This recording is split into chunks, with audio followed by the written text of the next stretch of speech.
बिस्मिल्लाहिर्रहमानिर्रहीम, अस्सलाम वालेकुम and a very good morning. Good morning public, मैं आपको खुश आमदीद कहूँगी। मैं हूँ अरमला हसन। उम्मीद करते हैं जी आप बिल्कुल ठीक ठाक होंगे, मज़े में होंगे, आपकी सुबह अच्छी हुई होगी। आज धूप निकली है जी, आज फॉग नहीं है। और हम इतने दिनों से देख रहे थे कि फॉग बहुत ज़्यादा है। सुबह सुबह अगर आप जा रहे हैं, कहीं ऑफिस जा रहे हैं या रात के टाइम पे आप अगर ट्रैवल कर रहे हैं तो आपको अंदाज़ा होगा कि फ़ॉग बहुत ज़्यादा थी। लेकिन आज सुबह उठते ही हमें धूप नज़र आई, सो ये अच्छी बात है। तो बहुत सारे लोगों को सर्दियों में होता है जी धूप मिलनी चाहिए, धूप में बैठें थोड़ी देर रिलैक्स करें।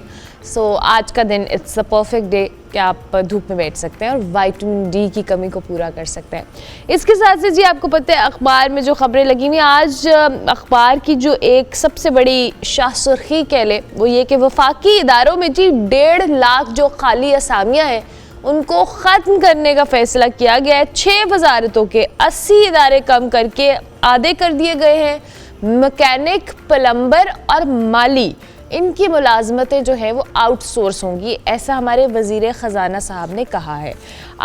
ये बजट को, अपने एक्सपेंसेस को कम करने के हवाले से जी हुआ है ये ताज़ा तरीन अपडेट है। इस पे हम आगे जाके इन डिटेल बात करेंगे। हमारे जो पॉलिटिकल सेगमेंट होगा उस पर भी ज़रा हम अपने तज्ज़ियाकार से तज्ज़िया लेंगे कि खाली असामियाँ ख़त्म करने से क्या वाकई हमारे अखराजात कम होंगे और जिस तरह से प्लानिंग कर रहे हैं हम लोग क्या वो बेहतर होंगी।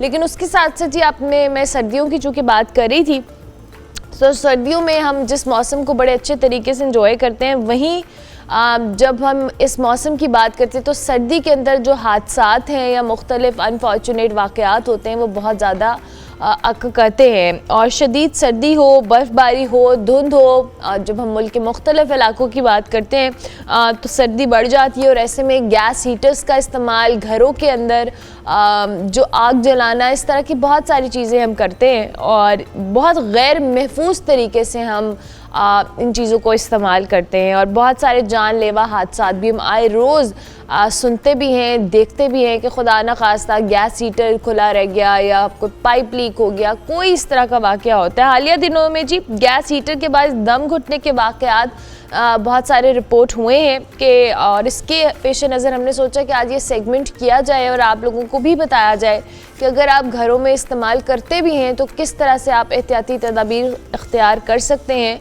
और आवाम के अंदर ये अवेयरनेस होनी चाहिए। हमारे साथ इस वक्त मोहम्मद एहसन साहब मौजूद हैं, प्रोविंशियल मॉनिटरिंग ऑफिसर है एमरजेंसी सर्विसेज डिपार्टमेंट रेस्क्यू 112 के, और डिप्टी टीम भी हैं जो हमारी रेस्क्यू की टीम है, उस हवाले से भी बात करेंगे। Thank you very much Ehsan साहब, बहुत शुक्रिया आपका। Thank you sir. सबसे पहले तो हमें थोड़ा सा बताइएगा कि चूँकि मैंने जिस तरफ इशारा भी किया अपनी कन्वर्सेशन में कि सर्दियों के अंदर हमारे जो हीटिंग सिस्टम्स होते हैं वो बड़े हम जो कह लें ना अनहेल्दी तरीके से उसको इस्तेमाल करते हैं, हम उसको प्रॉपर्ली यूज़ नहीं करते, एहतियाती तदाबीर इख्तियार नहीं करते हैं। तो आपने अभी इस विंटर्स की बात करें, किस तरह के वाक़यात ज़्यादा रिपोर्ट हुए हैं, क्या तादाद है, थोड़े से स्टैटिस्टिक्स आप हमें बता सकें तो। बिस्मिल्लाहिर्रहमानिर्रहीम। थैंक यू अरमला। सर्दियों में इवन जितनी भी एक्सट्रीम वेदर कंडीशंस हैं, चाहे वो गर्मियाँ हों या सर्दियों, और स्पेसिफ़िकली सर्दियों में जो हादसात हैं वो मल्टीप्लाई हो जाते हैं, डबल हो जाते हैं। उनकी बड़ी वजह तो हमारे अनसेफ एक्शंस हैं, कंडीशंस हैं, दोनों तरह से ही होते हैं। अब सर्दियों को अगर आप स्पेसिफ़िकली लें तो हमारे यहाँ हीटिंग सिस्टम घरों में उस तरह के नहीं है जैसे आप यूरोप में देखते हैं। और हमारे यहाँ जो बड़ा सोर्स है घरों को और कमरों को गर्म रखने का, वो या तो हीटर्स हैं या अंगीठियाँ हैं कोयले की या लकड़ी को जलाते हैं। अगर आप देहातों के सेटअप में चले जाएं तो फिर गोबर से जो उपले हैं और लकड़ियाँ भी जलाई जाती हैं। अब ये जितनी भी जलने वाली चीज़ें हैं जिनसे हम कमरों को गर्म रखते हैं, अगर ये किसी क्लोज इन्वायरमेंट में हो, बंद कमरे में हो, चाहे वो गैस हीटर है चाहे वो कोल बर्न है, तो जो सबसे बड़ी उसकी जो बाय प्रोडक्ट है वो कार्बन मोनोऑक्साइड है जो पैदा होती है। अब कार्बन मोनोऑक्साइड अगर पूरी तरह से फ्यूल ना जले तब भी पैदा होती है, और अगर हीटर या गैस हीटर अच्छे नहीं है, सही नहीं है, सफाई उनकी नहीं हुई, वो पूरी तरह से गैस को नहीं जला रहे तो फिर भी पैदा होती है। ठीक है। और कार्बन मोनोऑक्साइड पॉइजनस गैस है और नुकसान उसका ये है कि ना उसका रंग है, ना बू है, ना टेस्ट है, आपको फील नहीं होता, और ये साइलेंट किलर है। तो क्लोज कंटेनर में क्लोज रूम में, क्लोज इन्वायरमेंट में जब आप गैस हीटर को, कोयलों को या लकड़ी को या आग को जलाते हैं तो उस कमरे की सारी ऑक्सीजन को ख़त्म हो जाती है और फिर कार्बन डाइऑक्साइड पैदा होती है जो आपकी बॉडी में जाती है और जाके खून में शामिल होती है और खून में फिर वो ऑक्सीजन को कम कर देती है और कार्बन डाइऑक्साइड की मिकदार को बढ़ा जाती है, जिसकी वजह से आप अनकॉन्शियस होते हैं और डेथ में चले जाते हैं। अगर आपने ख़बरें देखी हों, पिछले दिसंबर के लास्ट वीक में 2-3 लाहौर में इंसिडेंट हुए हैं।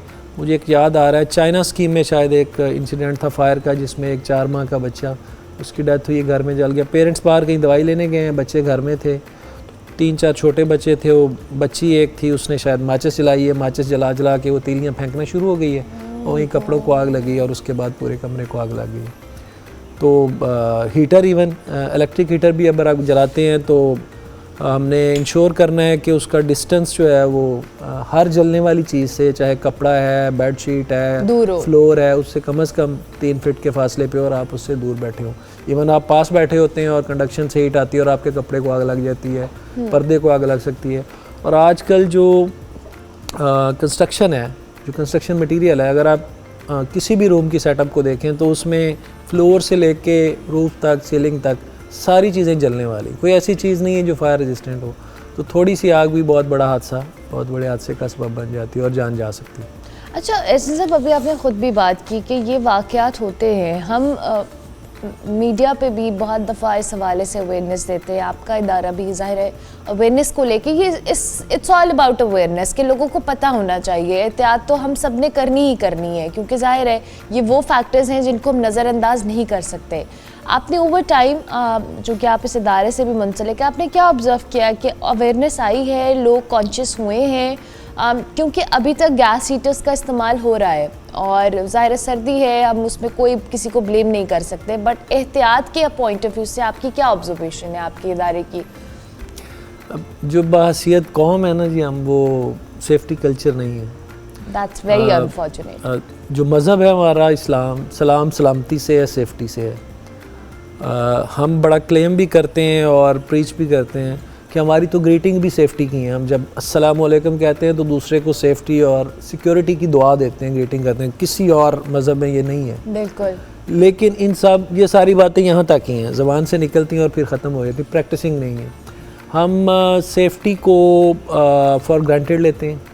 आप नॉर्मल रूटीन में देखें, अगर मैं अपने घर में हूँ और मैंने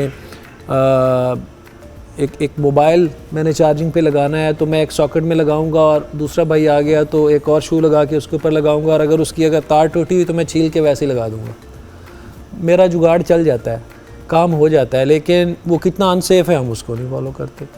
हम रूटीन में कंस्ट्रक्शन में देखते हैं वर्कर्स को, हमारे घर में अगर कोई काम करने वाला आया, बिजली का ही काम कर रहा है, हम उसे कहेंगे भाई ग्लव्स पहन लो, तो कहेगा यार सारी ज़िंदगी होगी मुझे ये काम करते हुए। Exactly, you are so right. फिर तो आप डर ही नहीं सकते। हाँ। आप पता नहीं क्या है यार, छोटा सा काम नहीं कर, तो आप उसको नहीं समझा सकते। आप बच्चे को कह दें कि बेटा आप हेलमेट पहन के जाओ, गिर गया तो सर को चोट लग जाएगी, वो कहता है मेरे बाल ख़राब होते हैं और सारी दुनिया, मैं तो 10 साल से नहीं पहन रहा, मुझे तो कुछ नहीं हुआ।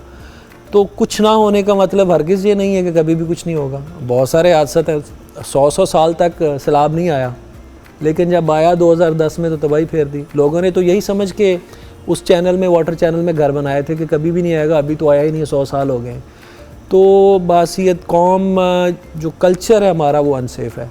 हम सेफ्टी को फॉर ग्रांटेड लेते हैं, इस वजह से हम हादसात का शिकार होते हैं। आप रूटीन में ड्राइविंग में देख लें, हम जानबूझ के लेट होंगे, हमें पता है कि शाम को 6-7 बजे फोग है, हम बैठे गपशप लगाते रहेंगे और 8-9 बजे ट्रैवल करना शुरू करेंगे, फिर रास्ते में स्टक हो जाएंगे। हमें पता है कि मरी में बर्फ़बारी होती है, रोड चौक हो जाते हैं। हाँ। आज नहीं जाना, हम कल चले जाएं, परसों चले जाएं, लेकिन हम कहेंगे आज छुट्टी है, सारी दुनिया गई होगी, आज ही जाना है, रश है, मज़ा तो अब आएगा। और फिर आपने देखा क्या हुआ 3 साल पहले। हमें पता है कि बारिश हो रही है बाहर या धुंध है, तो मुझे 15 मिनट पहले निकल जाना चाहिए, ना हो हम पूरे टाइम पे निकलेंगे, मुझे तो 15 मिनट लगते हैं पहुंचने में, कोई मसला नहीं है।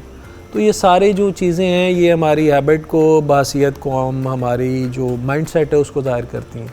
हम उसको नहीं लेते जब तक उसका शिकार नहीं हो जाते। जब शिकार हो जाते हैं तो फिर हम सोचते हैं कि हमें ये सब करना है। ऐसे सब चैलेंजेस क्या हैं आपके इदारे के? ज़ाहिर है हम इन वाक़यात को देख रहे हैं, आपने अवेयरनेस पॉइंट ऑफ व्यू से कहा कि लोगों का नेचर या मिजाज नहीं है उस तरह का एज ए नेशन, बट ज़ाहिर है कुछ और चैलेंजेस भी आपके साथ मुंसलिक होंगे जब आप लोग इस तरह के वाक़यात को देखते हैं जो रिपोर्ट होते हैं, जैसे आग लगने के वाक़यात की बात करें, अभी आपने बिजली या शॉर्ट सर्किट के वाक़यात की बात करें, चैलेंजेस क्या है? जो आपने पहले बात की है ना अवेयरनेस वाली, अवेयरनेस आई है लोगों में है, लेकिन अभी भी हम कंप्रोमाइज़ करते हैं चीज़ों को। अब आग लगने के वाक़यात में जो बड़ी वजह है वो फायर सेफ्टी जो किसी बिल्डिंग के लिए रिक्वायर्ड है, बेयर मिनिमम ही सही, उसको भी हम फॉलो नहीं करते। एक बड़ा प्लाज़ा, एक बड़ा घर, एक बड़ी कमर्शियल बिल्डिंग, बहुत सारे पैसे लगा के एक बंदा बनाता है, लेकिन उसमें वो इतनी अच्छी डेकोरेशन, इंटीरियर, सब चीज़ों का ख्याल करता है, लेकिन जब उसे आप कहते हैं ना कि फ़ायर सेफ्टी का भी ख्याल करो, तो फ़ायर सेफ्टी पे लगने वाले 5-10 लाख उसके लिए सबसे बड़ी मुसीबत होती है।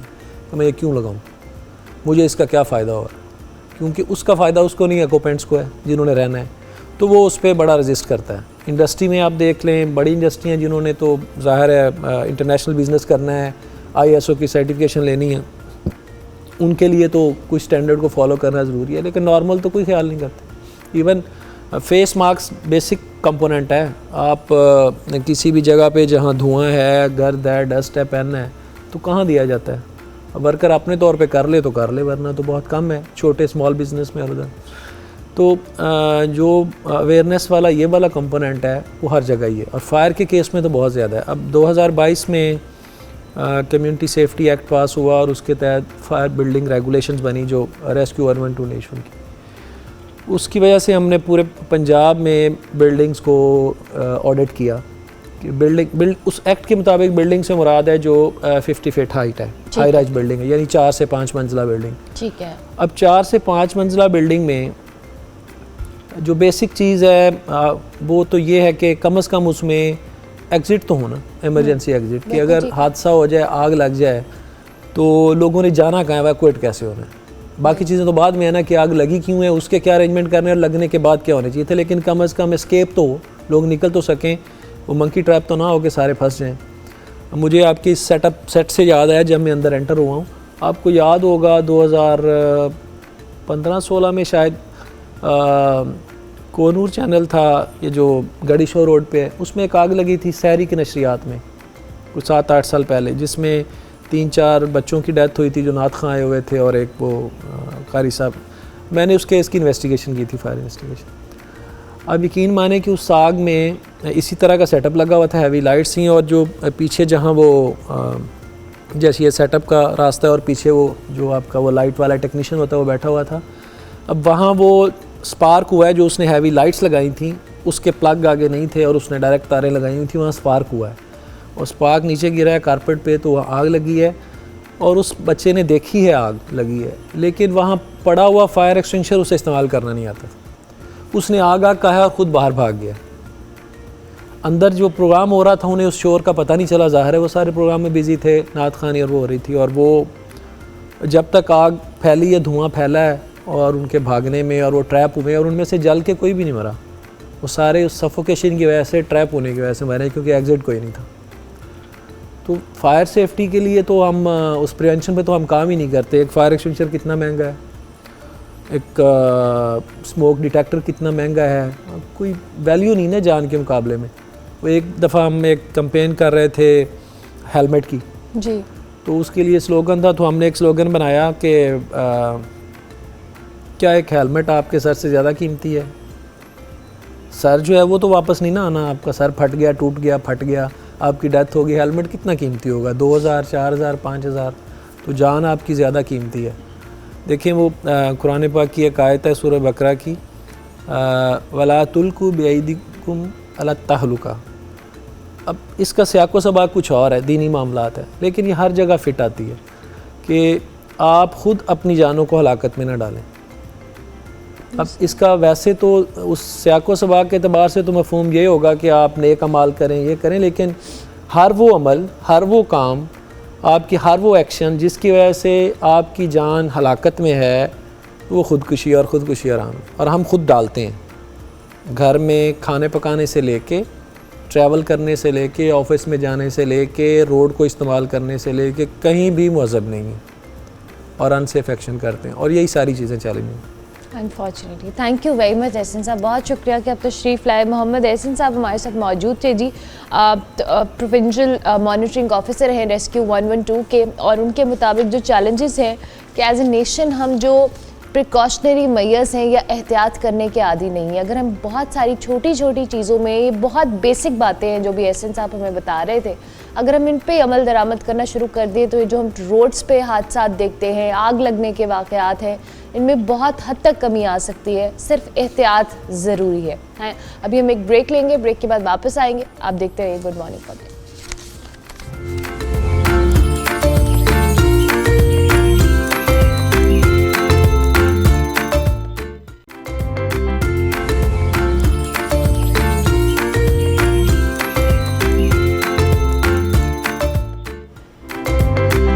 Welcome back to good morning public ji. Break के बाद वापस आ गए। फॉर चेंज आज हमने सुबह सुबह वेदर की चूँकि हम बात कर रहे थे तो हमने कुछ आपको एहतियाती तदाबीर भी बताई थी, लेकिन उसके साथ साथ अब आपको पता है पॉलिटिकल गुफ्तगू हमारे शो में ना हो, ऐसा कैसे हो सकता है। वैसे तो जहाँ चले जाओ पॉलिटिकल गुफ्तगू हो रही होती है, लेकिन हम तो आपको कुछ खबरें देते हैं, कुछ तज्जिए सुनाते हैं।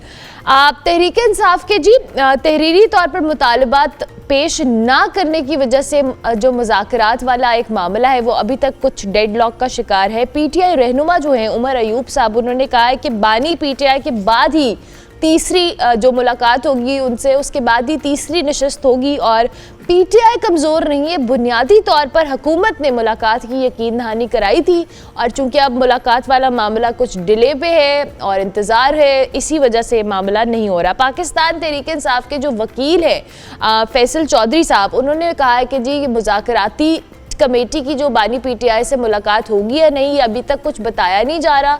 और बानी पीटीआई की बहन अलीमा खान कह रही हैं कि पहले दिन से डील की ऑफर्स आ रही हैं, लेकिन बराह रास्त किसी ने राबता नहीं किया। उनके भाई जो हैं वो 1.5 साल से जेल में हैं। बैकडोर डील करना होती तो कब के कर चुके होते, ऐसा भी अलीमा खान ने कहा है। मुज़ाकरात करने वाले कह रही हैं जी कि संजीदा नहीं है। नून लीग के अपने लोग कह रहे हैं कि हमें जो ऑर्डर आएगा हम वही करेंगे। आप क्यों मुज़ाकराती टीम को मिलने नहीं दे रहे?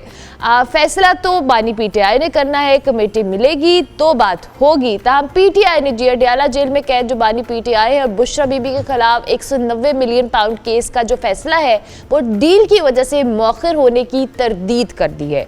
पाकिस्तान पीपल्स पार्टी और मुस्लिम लीग नून का भी हम यहाँ पे जिक्र करेंगे, जिसमें पावर शेयरिंग के मामले अभी तक जो कह लेना हल नहीं हो पा रहे हैं। पीपल्स पार्टी ने नून लीग को मुज़ाकरात के लिए मुज़ाकरात पर मुशावरत के लिए जनवरी के मिड तक की मोहलत दी है, जबकि नून लीग को पंजाब के हवाले से शदीद तहफ़्फ़ुज़ात हैं। इन्हें किसी सूरत पीपल्स पार्टी को पंजाब में स्पेस देने के हवाले से ज़ाहिर है वो अपनी जगह पे कंसर्न है। हमारे साथ इस वक्त माजिद निज़ामी मौजूद है, सीनियर सहाफ़ी हैं, तज्ज़ियाकार हैं, उनको हम खुशामदीद कहते हैं। Thank you very much Majid साहब, बहुत शुक्रिया। I hope you are doing well.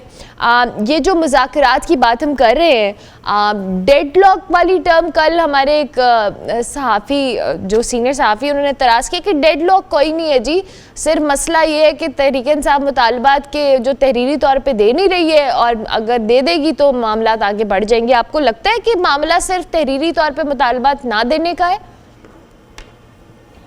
जी बहुत शुक्रिया। अभी चूंकि जिस माहौल में मुज़ाकरात शुरू हुए हैं और उस माहौल का जो माजी है वो कोई इतना खुशगवार नहीं है। तहरीक इंसाफ गुज़िश्ता 2 साल में जिन मुश्किलात का सामना करती रही है, रियासत को उनसे शिकायत रही हैं, गिरफ्तारियां हुई हैं, इलेक्शन धांधली का मसला है, तो उसके बाद मेरा नहीं ख्याल कि हमें ये तवक्को रखनी चाहिए कि कोई 1 महीने के अंदर सारे मसले हल हो जाएंगे और उसके बाद दोनों तरफ से मामला बेहतरी की तरफ जाएंगे। ये एक बड़ा मुश्किल मरहला है, एक कठिन रास्ता है जिसके ऊपर इंतहाई एहतियात से कदम रखने पड़ेंगे और इसलिए मैं नहीं समझता कि इस हवाले से इतने जल्द कोई फैसले मुतवक्को हैं, क्योंकि इस वक्त पहला मसला ये है कि मुज़ाकराती कमेटियाँ एक दूसरे पर एतमाद बहाल करें। इसलिए तहरीक इंसाफ की जानिब से जो कहा गया है कि मुतालबात तहरीरी हों या ना हों, मुज़ाकरात को जारी रहना चाहिए। इसलिए मुज़ाकराती कमेटियां यही कोशिश कर रही हैं कि इन सारी चीज़ों को किसी एक डायरेक्शन में लेके चला जाए बाद में उसकी डिटेल्स तय की जा सकती हैं। तहरीक इंसाफ से हुकूमत को यही खतरा और खदशा है कि चूंकि उनकी तारीफ में यूटर्न्स लेने की बहुत ज़्यादा मिसालें मौजूद हैं, तो हो सकता है कि हम इनके मुतालबात की जानिब बढ़ें और लेकिन उसके बाद ये कोई तीसरा चौथा पांचवा मुतालबा ले आएँ, कहें कि जी मुज़ाकरात आगे नहीं बढ़ रहे। तो इस वजह से मुझे लगता है कि हुकूमत रिलक्टेंट भी है और पीटीआई जो है वो अभी बड़े एहतियात से आगे चलना चाह रही है। अच्छा माजिद, आपने कहा कि पीटीआई एहतियात से आगे चलना चाह रही है। एक तरफ अरीमा खान कह रही हैं कि जी हमें पहले दिन से डील की ऑफर्स आ रही हैं और अगर हमें डील करनी होती तो पहले दिन हो जाती। जो 1.5 साल से वो जेल के अंदर हैं इमरान खान साहब, तो वो ना होते। लेकिन दूसरी जानिब नून लीग के अपने लोग भी जो सेनेटर इरफान सिद्दीकी साहब के हवाले से भी मैंने कल बात की थी कि वो कहते हैं जी हमें जहाँ से ऑर्डर आने हैं, जब तक वो ऑर्डर आएंगे तब तक मामला इस तरह से चलेंगे और संजीदगी के हवाले से तहरीक इंसाफ अपनी जगह पे कंसर्न्ड है। आपको लगता है कि ये जो कुछ डिलेज आए, जिसमें मैं 190 मिलियन पाउंड केस की भी अभी रेफरेंस दिया, उसमें भी डिले आना कहीं ना कहीं कड़ी इसकी मिलती है, क्योंकि तहरीक इंसाफ तो तरदीद कर रही है?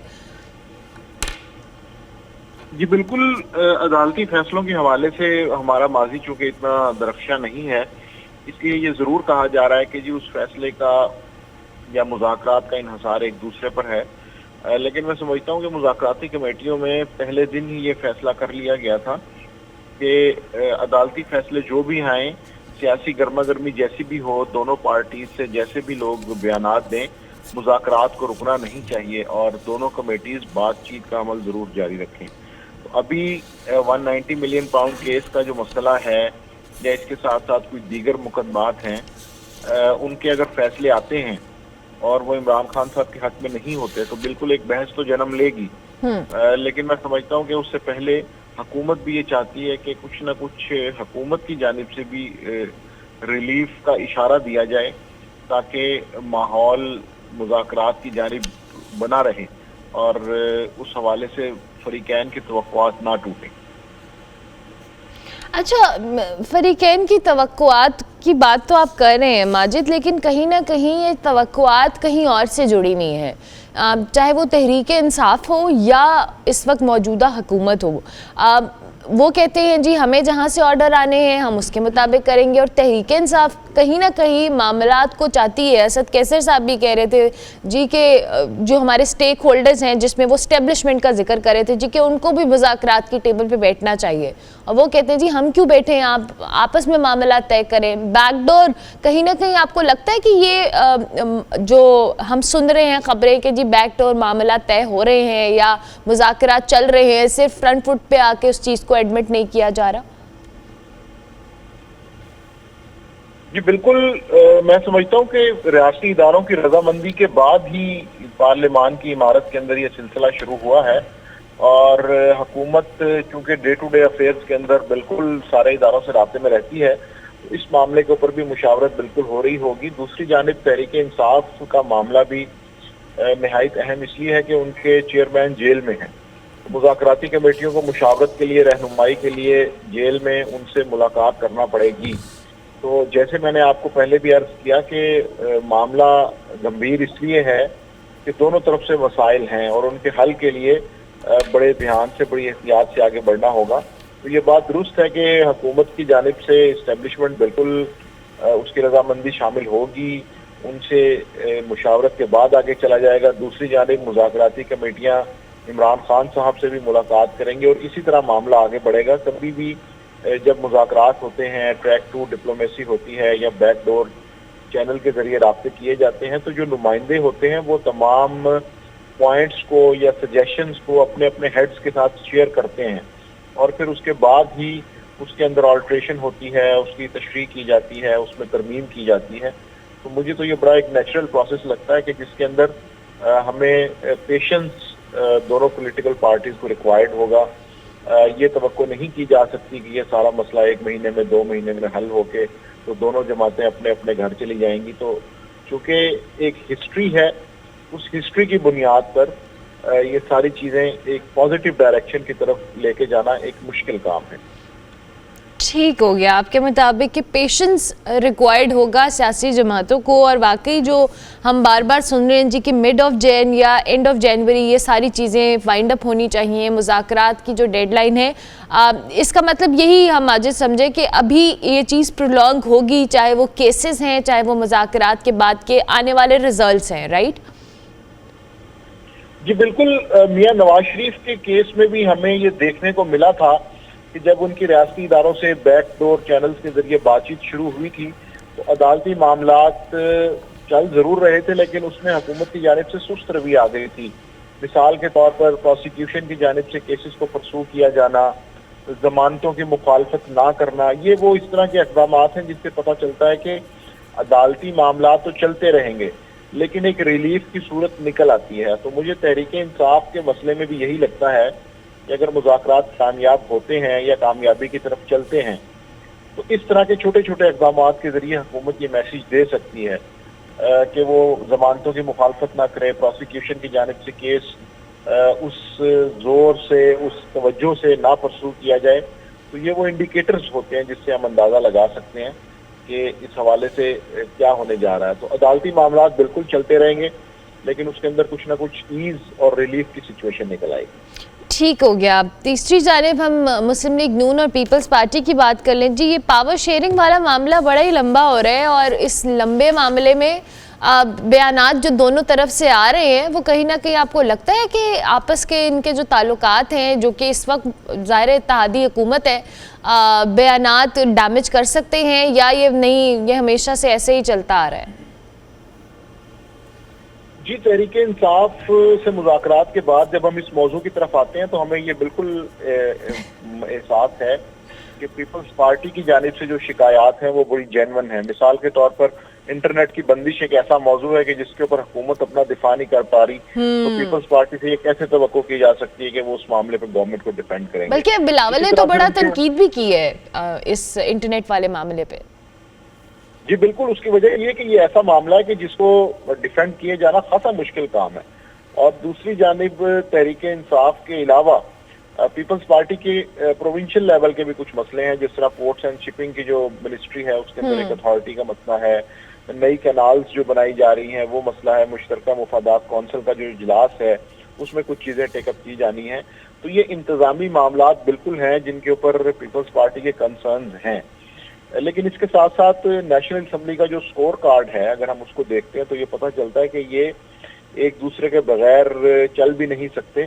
हमने देखा कि बजट में भी पीपल्स पार्टी ने खासा एहतजाज किया, नाराजगी का इजहार किया, लेकिन फिर वोट दे दिया। इसी तरह 26वीं आईनी तरमीम के पहले मरहले में जब मोहसिन नकवी और आजम नज़ीर तारड़ नाकाम हो गए तो फिर बिलावल भुट्टो जरदारी ने ये फ्लैग जो है वो उठाया और वो सारे चीज़ को प्लान किया। तो इसलिए मेरा ख्याल है कि हुकूमत इसहाकदार साहब की जानिब से कुछ ना कुछ इनिशिएट कर रही है कि जिसके अंदर पीपल्स पार्टी की जो शिकायत हैं उनको हल किया जाएगा। तो इसलिए मुस्तकबिल करीब में मुझे ऐसा नहीं लगता कि इन मामलात की वजह से कोई बहुत बड़ा सियासी तूफान आएगा या पीपल्स पार्टी अपनी जो पोजीशन है या अपने जो नंबर्स हैं उनको असम्बली के अंदर इधर उधर करने का सोचेगी, क्योंकि उसके अंदर पार्टी पोजीशन के अलावा और बहुत से फैक्टर्स इन्वॉल्व हैं। तो इसलिए ये शिकायत तो चलती रहेंगी। हमारे सामने एमक्यूएम और पीपल्स पार्टी की मिसाल मौजूद है कि जब वो सूबाई हुकूमत में तो होते थे लेकिन उसके बाद हुकूमतों में भी एमक्यूएम रहती थी, लेकिन एक दूसरे से शिकवे शिकायत जारी रहते थे। तो यही मंजरनामा मुझे इस वक्त मरकज में लग रहा है कि एक दूसरे के बगैर, चूंकि नंबर गेम ऐसी है तो एक दूसरे के बगैर गुजारा नहीं है, लेकिन पीपल्स पार्टी अपने तहफ़्फ़ुज़ात का इजहार साथ साथ करती जा रही है। गुजारा नहीं है एक दूसरे के बगैर, लेकिन तनकीद करनी है। Thank you very much Majid, बहुत शुक्रिया। माजिद निज़ामी हमारे साथ मौजूद थे जी, मौजूदा सियासी सूरत हाल के ऊपर अपना तज्ज़िया दे रहे थे। हम ब्रेक लेंगे, ब्रेक के बाद वापस आएंगे। आप देखते रहिए गुड मॉर्निंग पब्लिक।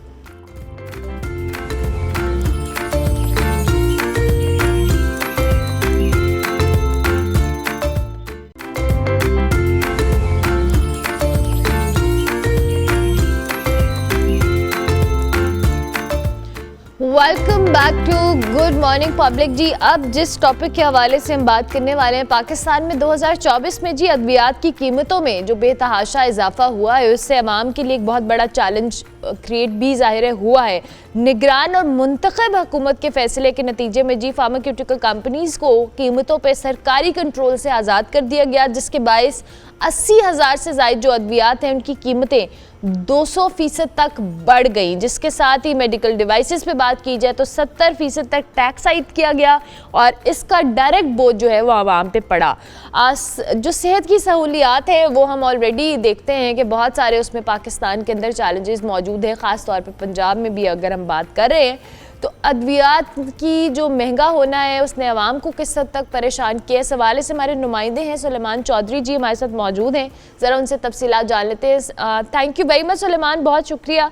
आप थोड़ा सा अद्वियात की कीमतों को लेकर बताइएगा। 2024 में हमने देखा था कि अच्छी खासी कीमतों में इजाफा हुआ, 200% जिस तरह से मैं बात कर रही हूँ, डायरेक्ट बोझ तो आवाम पे पड़ा है। जी बिल्कुल अरमला, बात की जाए अद्वियात की कीमत की तो जो निगरान वफाकी जो हुकूमत थी अनवारुल्लाह काकड़ की सरबराही में कायम की गई थी, उनकी जानब से एक फ़ैसला किया गया कि जो अद्वियात की कीमतें हैं उनको डी कंट्रोल कर दिया जाए ताकि जो मार्केट में अद्वियात की कीमतों का रुझान है उसको हुकूमत कंट्रोल ना करे, बल्कि वो मार्केट की कीमतों का तयन जो है वो खुद फार्मास्यूटिकल कंपनियाँ करे। तो इस फैसले पर जो है वो शदीद तनकीद देखी गई, क्योंकि drug regulatory authority of Pakistan 2012 का जो एक्ट है उसके मुताबिक वफाकी हुकूमत की ये ज़िम्मेदारी है कि वो ना सिर्फ अद्वियात साथ कंपनियों को लाइसेंस देगी, उनकी रजिस्ट्रेशन करेगी, बल्कि जो अद्वियात हैं उनकी कीमतों का तयन करेगी ताकि जो गरीब, क्योंकि हम गरीब मुल्क हैं तो यहाँ पर जो अद्वियात की कीमतों का बैलेंस है वो रखा जाए। लेकिन निगरान हुकूमत का जो फैसला था वो इस कदर ख़तरनाक साबित हुआ कि यहाँ पर जो फार्मास्यूटिकल कंपनियाँ हैं उन्होंने अद्वियात की कीमतें 200% नहीं बल्कि कुछ अद्वियात कीमतें जो हैं वो 400-500% उसमें इजाफा देखा गया है। अगर हम देखें कि एक महीने में अगर कीमत उसकी 200 रुपये है किसी डिब्बे की कीमत, तो अगले माह उसकी कीमत जो है वो 400 से 500 रुपये फी के हिसाब से, डब्बी के हिसाब से उसको बेचा जा रहा है। इस निज़ाम को देखा गया जैसे नई हुकूमत आई तो ये तो की जा रही थी कि नई हुकूमत जो कि अवामी वोटों के साथ आई है तो इस फैसले को रिवर्ट करेगी, लेकिन नई हुकूमत ने निगरान गवर्नमेंट का जो फैसला था उसको कंटिन्यू किया और डी कंट्रोल कर दिया अद्वियात कीमतों को, जिसकी वजह से जो मार्केट में अद्वियात पहले ही शॉर्ट हैं, ड्रैब बुरी तरह नाकाम है कि जो अद्वियात उसके पास रजिस्टर्ड हैं उनकी दस्तियाबी बनाने में वो मुकम्मल तौर पर नाकाम था। अब उन्होंने अद्वियात की कीमतें भी जो हैं वो फार्मास्यूटिकल कंपनियों को रहम पर छोड़ दी है। वो कितनी अद्वियात कीमतें बढ़ा रहे हैं, कौन सी दवाई कब बढ़ेगी, कोई पता नहीं है। हुकूमत ने पहले CPI जिसको कंज्यूमर प्राइस इंडेक्स कहा जाता था उसके मुताबिक अद्वियात की कीमतें हर साल बढ़ती थी, या ऐसे हार्डशिप केसेस जो कि फेडरल गवर्नमेंट के पास आते थे, जो अद्वियात साल कंपनियाँ कहती थी कि हमारे जो रॉ मटीरियल है वो महंगा हो गया इसलिए हमें अद्वियात की कीमतें बढ़ाने की इजाज़त दी जाए। तो फेडरल गवर्नमेंट का जो ड्रैप अदारा है वो तमाम तर जायज़ा लेने के बाद अद्वियात की कीमतें बढ़ाता था, लेकिन इस नए फैसले से ड्रैप का जो किरदार है वो मुकम्मल तौर पर माइनस हो गया है। ऐसा लग रहा है कि एक माफिया का गठजोड़ है जो कि अद्वियात साल कंपनियाँ और ड्रैप में है। ड्रैब में एक माफिया पहले भी काम करता रहा है, एक ऐसा शख्स जो कि नैब में मतरूब था, कागज़ों में उसने खुद को मुर्दा करार दिया था और PTA की दौरे हुकूमत में वो इस अदारे का सरबराह लगा रहा है। तो आप इस बात से अंदाज़ा लगा सकते हैं कि ड्रैब में कितने संजीदा लोग हैं, उनको लोगों की कितनी फ़िक्र है, क्योंकि हम गरीब मुल्क हैं। सेहत और तालीम जो है वो वफाकी हुकूमत की ज़िम्मेदारी है कि वो मुफ्त फराहम करे। सेहत ये नहीं है कि डॉक्टर को एक कमरे में बिठा दे। सॉरी मैं आपको इंटरप्ट कर रही हूँ, मैं एक और सवाल यहाँ करना चाहती हूँ कि ये मेरा अभी पर्सनल एक्सपीरियंस हुआ कि हम जब हॉस्पिटल से कोई दवाई प्रिस्क्राइब करता है डॉक्टर, तो अगर आप करीब वाली फार्मेसी में जा रहे हैं या इर्द गिर्द वाली फार्मेसी में हैं तो वो अगर इंजेक्शन आपको 6,000 का वहाँ से मिल रहा है, अगर आप थोड़ा सा उस प्रेमिसेस से दूर जाएं तो वही इंजेक्शन या वही मेडिसिन आपको 3,500 में मिल रही है। तो ये जो मुख्तलिफ फार्मेसीज़ पे मुख्तलिफ दवाइयों के रेट्स हैं, क्या ये प्राइस कंट्रोल करने में क्या मामलात होते हैं? अब थोड़ा सा हमें गाइड भी करें, बताएं कि ऐसा क्यों हो रहा है, क्या कोई प्राइस कंट्रोल कमेटीज़ इनको मॉनिटर नहीं कर रही कि ये अपनी मर्जी की कीमतें वसूल कर रहे हैं इन दवाइयों की? देखिए अरमला, अगर एक चीज़ की कीमत जो है वो अगर 100 रुपये हो गए तो वो प्राइस कंट्रोल कमेटी जो है वो उसको 100 रुपये में इंश्योर करवाने की पाबंद होगी। अद्वियात में ऐसा कोई मेकनिज़म नहीं है। अद्वियात की कीमतें जो है वो कई सालों से ऐसे ही चली जा रही हैं कि फार्मास्यूटिकल कंपनी जो है वो अपनी मर्ज़ी से अद्वियात की कीमतें बढ़ा रही हैं, और जो वफाक के पास ये इख्तियार होता है कि वो कीमतें बढ़ाएं, और सूबों के पास ये इख्तियार है कि वो उन कीमतों को मॉनिटर करे और उसी कीमत पर अद्वियात की जो सेल है उसको इंश्योर करे जिस जो डब्बी के ऊपर लिखा हुआ है। लेकिन ये देखा गया है कि जो फार्मास्यूटिकल कंपनियां हैं वो ब्राइब करती हैं डॉक्टरों को कि वो ब्रांड को जो है वो सेल करें, ना कि जेनेरिक को। ब्रांड और जेनेरिक में आपको जो फ़र्क बता दूं कि अगर पैरासीटामोल जो एक सॉल्ट है तो उसको 120 कंपनियां जो है वो पाकिस्तान में पैरासीटामोल की जो गोली है वो बना रही है, लेकिन एक जो कंपनी है जो पेनाडोल बना रही है उसकी जो है वो देखा गया है कि मार्केट में अच्छी खासी जो मोनोपोली है, हर कोई जो पेनाडोल ले रहा है। लेकिन देखा गया इसके बरक्स जो लोकल कंपनियां हैं, दीगर मल्टीनेशनल कंपनियां हैं, उनका भी पैरासीटामोल सॉल्ट जो है वो बिक रहा है, लेकिन उसकी इतनी वक़्त नहीं है, यहाँ लोग बना नहीं ले, यहाँ लोग जो है वो उसको लेना पसंद नहीं करते। इसी तरह इंजेक्शन जो दीगर जो अद्वियात हैं वो जेनेरिक के बेस पर नहीं फ़रोख्त हो रही हैं बल्कि ब्रांड के नाम पर फ़रोख्त हो रही हैं। अगर एक ब्रांड की कीमत जो है वो 6,000 रुपये है तो वो जेनेरिक की कीमत जो है वो यकीनन 3,000 2,000 रुपये होगी। अब ये आपने बात की है कि जो अगर आप किसी प्राइवेट सेक्टर पर जाते हैं तो डॉक्टर आपको कोई दवाई प्रिस्क्राइब करता है, वो कहता है कि मेरी फार्मेसी से ले, उसका ये मतलब है कि उस डॉक्टर को उस फार्मा कंपनी ने ब्राइब किया, उसको पैसे दिए हुए हैं कि वो उनकी दवाई जो है वो प्रिस्क्राइब करे। उसको मरीज़ का कोई सरोकार नहीं है कि मरीज़ इस दवाई को अफोर्ड कर सकता है कि नहीं कर सकता। मैं आपको एक थोड़ा सा किस्सा सुनाता हूँ कि एक खातून इसी सरकारी एक हॉस्पिटल में आई तो डॉक्टर ने इसको चेक किया तो उसको पता चला कि उसके जो लोकल डॉक्टर था उसने उसको 20,000 रुपये के मल्टीविटामिन जो एडवाइस किए थे, तो डॉक्टर ने कहा आपने क्यों खरीदे, तो उसको डॉक्टर जो उसको प्रिस्क्राइब करने वाला डॉक्टर था उसने कहा था अगर आप नहीं लेंगी तो आपकी मौत हो जाएगी। इस तरह के जो जुल्म और सितम जो है वो मरीज़ों पर किए जाते हैं। चंद बेड़े हैं जो इस तरह काम करती हैं।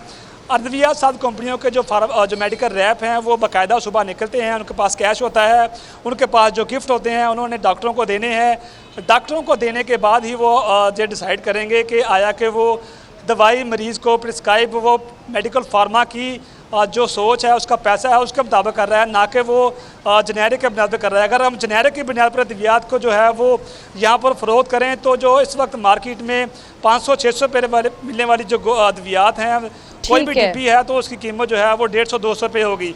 जो हमारा हमसाया मुल्क है उसमें जेनेरिक को फ़रोख्त किया जा रहा है, उसको ठीक है, ब्रांड्स और जेनेरिक में फ़र्क है और इसी वजह से ये सारे मामला तो है। Thank you very much Suleman, बहुत शुक्रिया।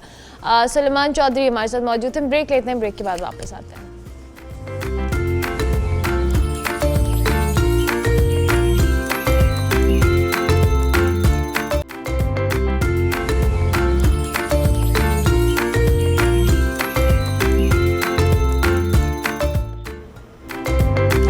Welcome back to good morning public ji. Break के बाद वापस आ गए हैं और बड़ी ज़बरदस्त डिस्कशंस होने वाली हैं। आज हम फिटनेस के बारे में बात करेंगे, जर्नल्स नोट डाउन या राइट डाउन करने के हवाले से बात करेंगे और फिर एक तरफ हम टेक्नोलॉजी की बात करेंगे। आप डाइवर्सिटी चेक करें, मैं भी ऑफ एयर यही कह रही थी कि बड़ा मुश्किल हो जाता है कभी कभी ना, आप एकदम से सवाल आप फिटनेस की बात करते करते इधर आते हैं गेस्ट के पास, लेकिन स्टिल इट्स इंटरेस्टिंग और ये वैरायटी अच्छी होती है कि आप मुख्तलिफ टॉपिक्स को केटर कर लेते हैं हम। अच्छा जनाब, सबसे पहले तो जहाँ मैंने फ़िटनेस की बात की है, बहुत सारी ख़वातीन बड़ी कॉन्शियस होती हैं बेली फ़ैट को लेकर, कुछ ऐसी चीज़ें होती हैं आपकी बॉडी के अंदर वो टाइम चेंजेस आ रहे होते हैं, लेकिन उसके बावजूद आप अपनी फ़िटनेस का ख्याल कैसे रखना है, जो अच्छी अप्रोप्रिएट एक्सरसाइजेज हैं वो कौन सी हैं आपकी बॉडी के लिए। ज़ाहिर है हर एक की बॉडी टाइप के मुताबिक वेरी करती हैं, बट स्टिल जी इस सब पे आज हम डिस्कशन करेंगे। हमारे साथ उज़ैर अतीक मौजूद हैं, फिटनेस एक्सपर्ट, इनको खुशामदीद कहते हैं। Thank you very much Uzair, कैसे हैं आप? खैरियत? आप सुनाइए कैसे? बिल्कुल ठीक ठाक, thank you once again for joining us. अच्छा जी, आगे बढ़ते हुए जहां हम टेक्नोलॉजी की बात करते हैं, आपको पता है विद टाइम टेक्नोलॉजी में बड़ी एडवांसमेंट्स आई हैं और उसने हमारी ज़िंदगियों में कहने एक रेवोल्यूशन भी लेकर आया है। एआई का दौर है जी, हर तरफ एआई के चर्चे हैं, बहुत सारी कंपनीज़ हों, बहुत सारे इंडिविजुअल्स हों, एंटरप्रेन्योर्स हों, सब इसका सहारा ले रहे हैं और जाहिर है ज़रूरी भी है, आपको अपने आप को विद टाइम अपडेट करना होता है। से है, तालीम, कारोबार, हर जगह पे AI के जो कह लीजिए टूल्स मुख्तलिफ, आज हम इनको डिस्कस करेंगे किस हद तक ये हेल्पफुल है और हमें इसका सही तरीके से इस्तेमाल को मेक श्योर करना कितना ज़रूरी है, इस पे हम बात करेंगे। हमारे साथ हमारे गेस्ट मौजूद हैं, अहमद मंजूर साहब, उनको हम खुशामदीद कहते हैं। Thank you very much. Thank you very much ma'am. अच्छा जी, आगे बढ़ते हुए और अब हमारे पास जो टॉपिक है, वैसे हम ना अपने अब मुझे याद है बचपन में हम डायरीज़ लिखा करते होते थे, बहुत सारी लोगों की आदत होती थी, प्रैक्टिस होती थी कि अपने एक्सपीरियंसेस को, अपने रोज़मर्रा दिन के हालातों वाक़यात को, कुछ लोग बड़े एम्बिशियस होते हैं और वो लिखते हैं कि उनको मोटिवेशन मिलती है वो डायरीज़, वो जर्नल्स लिखने में। सो ये एक बहुत अच्छी थेरेपी भी है, एक तरीका भी है ख़ुद को मोटिवेटेड रखने का, अपने आप को एक टारगेट देने का और उस टारगेट को अचीव करने का। आज हम इस हवाले से बात करेंगे जी, और तारीख़ी तौर पे भी इसकी बड़ी अहमियत है। जो मुफक्किरीन हैं, मुख्तलिफ लोग रहे हैं, वो इस हवाले से बड़ा काम करते रहे हैं जी। डॉक्टर मोहम्मद रिजवान सफदर हमारे साथ मौजूद है, हमारी तालीम में उनको खुशामदीद कहते हैं। थैंक यू वेरी मच, आपका भी बहुत शुक्रिया। आगाज़ में अहमद मंजूर साहब आपसे करूँगी गुफ्तगू का। जैसे हमने कहा कि टेक्नोलॉजी ने इनकलाब बर्पा किया है और AI का इस्तेमाल तो अब हर जगह हमें नज़र आता है, इवन हम अपने फ़ोन्स में अपडेटेड सॉफ्टवेयर्स के अंदर एक ऑप्शन आ गई है। सो हमें थोड़ा सा गाइड करें कि विद टाइम चीज़ों को अडॉप्ट करना, इनकी तरफ जाना कितना इम्पोर्टेंट है। देखें, हमारे यहाँ ना जितनी भी नई चीज़ें आती हैं वो असल में आपकी पुरानी चीज़ों को आसान कर रही होती हैं, make your life more productive.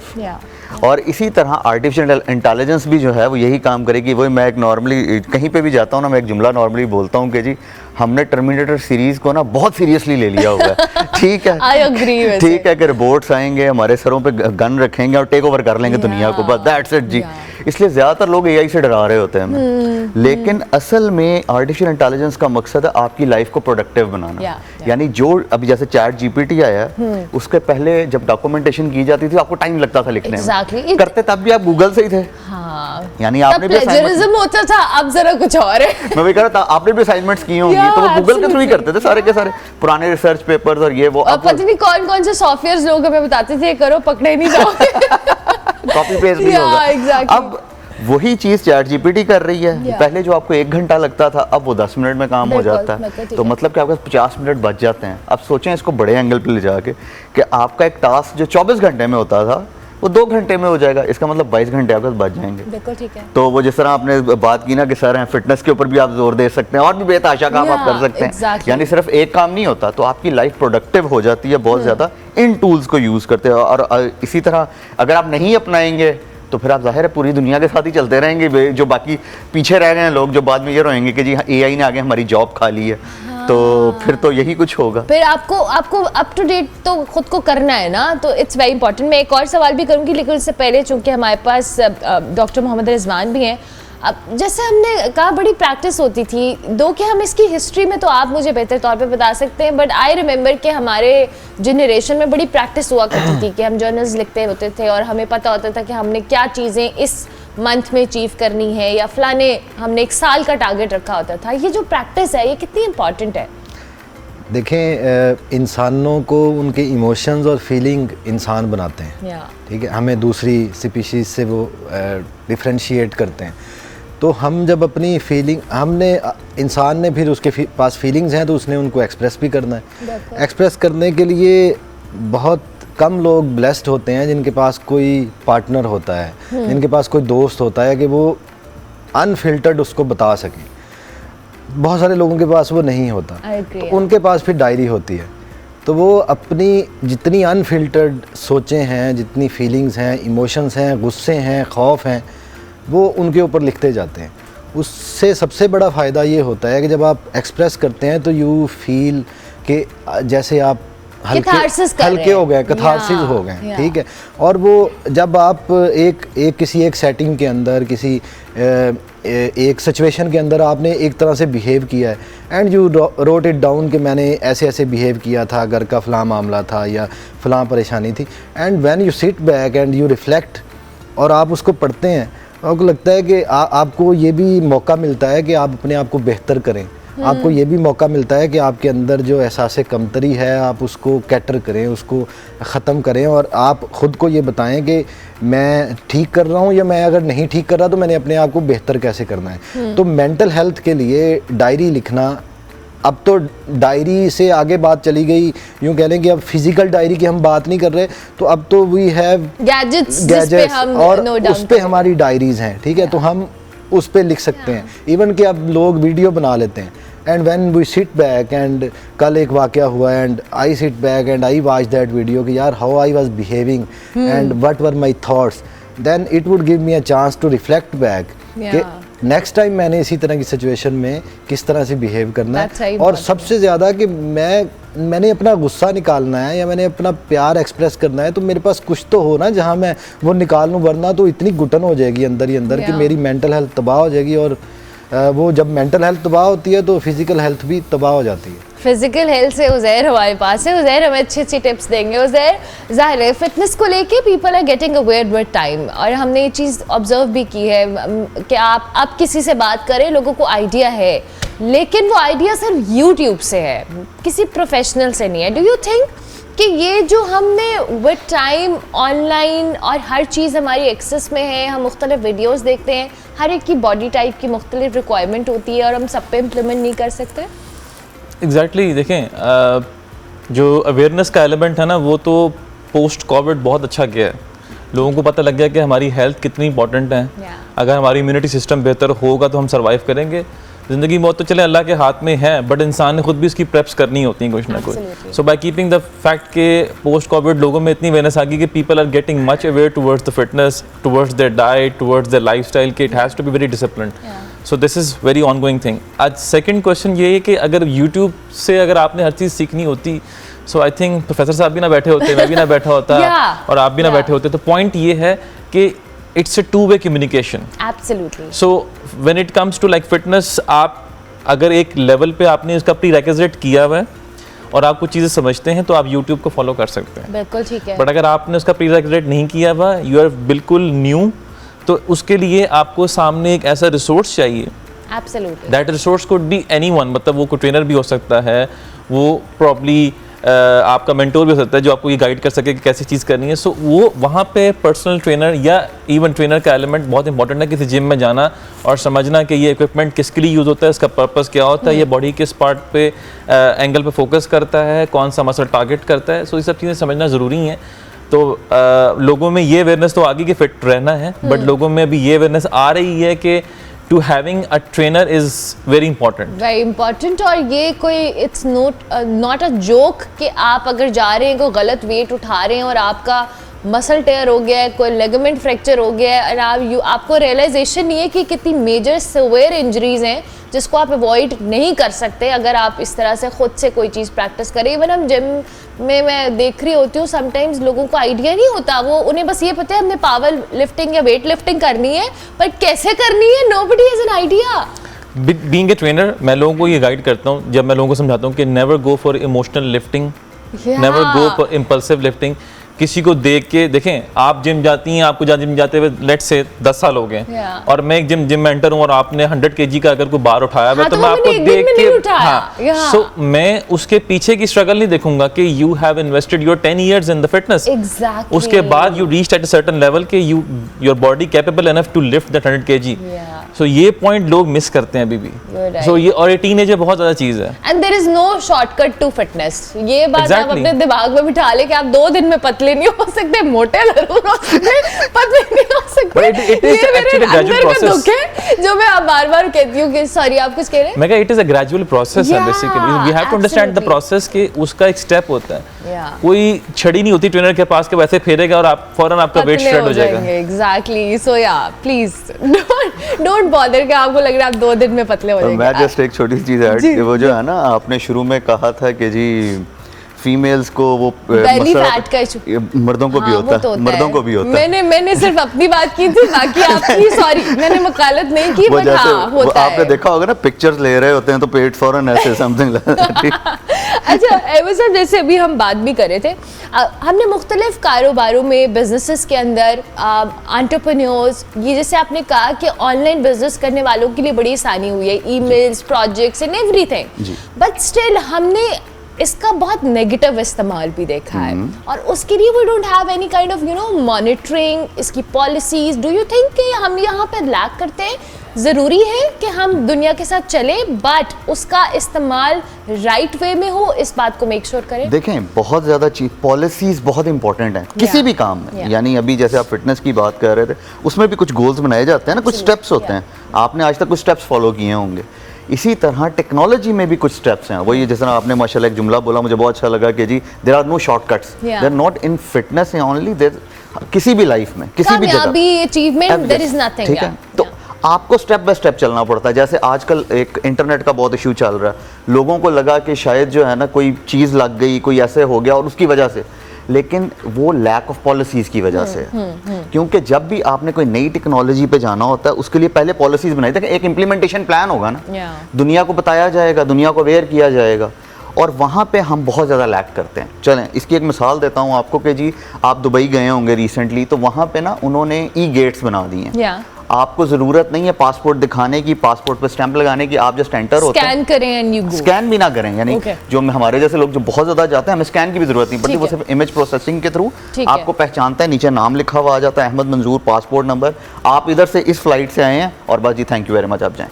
अगर आप यानी कभी कभार जा रहे हैं तो आपको पासपोर्ट स्कैन करना पड़ता है, अगर आप पहली दफा गए हैं तो आपको स्टैंप लगवानी पड़ती है। बिल्कुल ठीक है यार। ये डेटा वो पिछले 10-12 साल से इकट्ठा कर रहे हैं, कंपाइल कर रहे हैं। जी हाँ, यानी ब्लॉकचेन के ऊपर, ब्लॉकचेन एक टेक्नोलॉजी और है जिसके ऊपर उसको रखा जा रहा है सारे का सारा।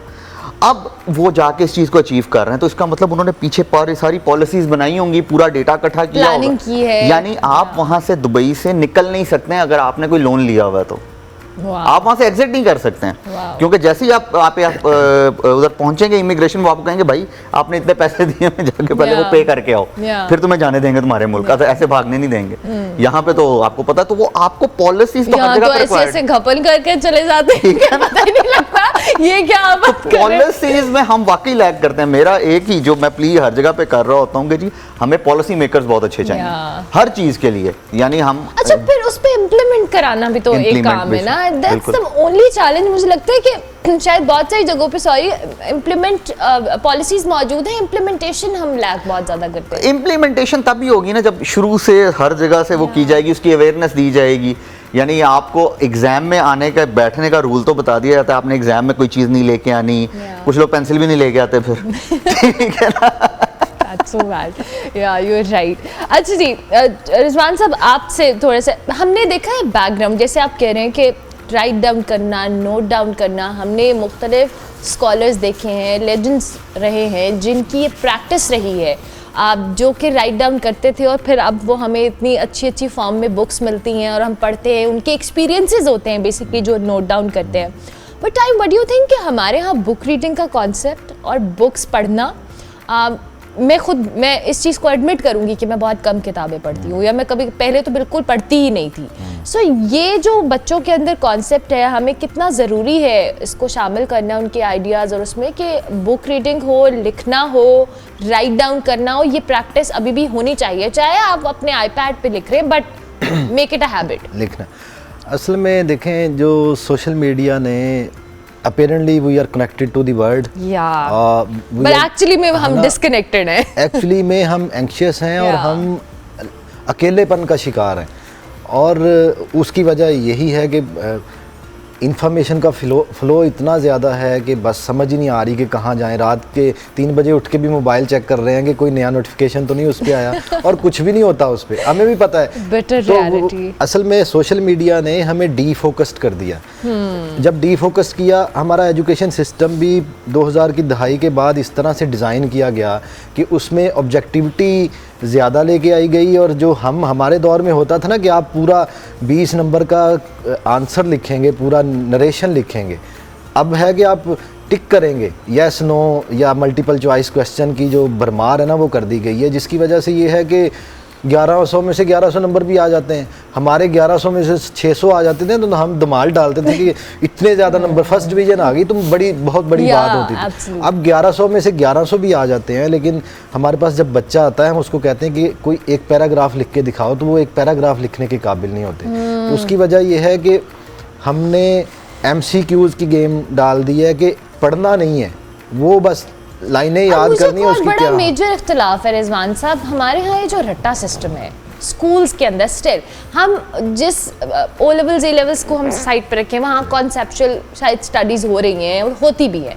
बट ये जो हमारा दीगर सिस्टम है ना, इसके अंदर जो रट्टा है, मतलब बच्चे को पेज नंबर से लेकर उसके पैराग्राफ का पॉइंटर भी याद है, उसने अगर लेकिन एक लफ्ज आगे पीछे हो गया वो ब्लैंक है। उसकी वजह ये है कि पूरे एजुकेशन सिस्टम को डिज़ाइन इस तरह से किया कि नंबरों की दौड़ के पीछे लगा दिया बच्चों को कि भाई आपके 90 इतने % आने चाहिए, और विद इन चिल्ड्रन आपने क्लास में ऐसा कंपटीशन क्रिएट किया कि बच्चे भी डिप्रेशन का शिकार हो गए कि भाई अगर मेरे इतने नंबर नहीं आएंगे तो मैं क्या करूँगा, पेरेंट्स को मैं कैसे जवाब दूंगा। तो उन्होंने कहा यार नंबर लेने हैं ना, किसी भी तरह रट्टा, वो पूरा सिस्टम इस तरह से डिज़ाइंड है कि वो लोगों को फोर्स करता है कि वो रट्टा लगाएं रादर देन कि वो पढ़ें, उसको समझें और फिर उसको लिखें। तो लिखने का तो आप कहेंगे कहानी ख़त्म हो गई है इसके दौर में। अब एआई ने तो इसका नेगेटिव एक एस्पेक्ट ये भी है कि जब हम खुद लिखते थे तो हमें चीज़ें याद भी रहती थी, हम लिखने की कैपेसिटी भी थी हमारे अंदर। अब जब हमें पता है ना कि एनीथिंग इज़ 1 क्लिक अवे, तो फिर हम याद नहीं रखते। नाज़रीन और हाज़रीन, यहाँ एक एआई के सपोर्ट में और एक हमारे पास माहिर तालीम कह रहे हैं कि ये जो एक होते हैं, दोनों बहुत इंटरेस्टिंग गुफ्तगू होने वाली है। उज़ैर हमारे साथ है, मैं एक छोटा सा सवाल करूंगी, फिर हम ब्रेक के बाद आके एक्सरसाइज भी इनसे पूछेंगे। उज़ैर, वो कहते हैं कि you are what you eat. हमारे यहाँ ये जो खाना पीना है और उसके साथ आपकी एक्सरसाइज है, ये दोनों हमेशा ट्रेनर्स एक्सपर्ट्स यही कहते हैं, बट हम समझते हैं कि हम खा जो मर्जी ले, निहारी बोंग सुबह सुबह, लेकिन हमें पतला होना है और हमारी फिटनेस भी होनी चाहिए। ये कैसा ज़रूरी है? ये बिल्कुल ज़रूरी नहीं है। नहीं, जो लोग ये देखें, जो आपका ईटिंग हैबिट है या ईटिंग जो पैटर्न है लाइफस्टाइल में, वो बहुत इंपॉर्टेंट है। और जो इसके बारे में रिसर्च कहती है कि 60-70% they play a vital role. It is right, because what you eat actually that is the fuel of the body.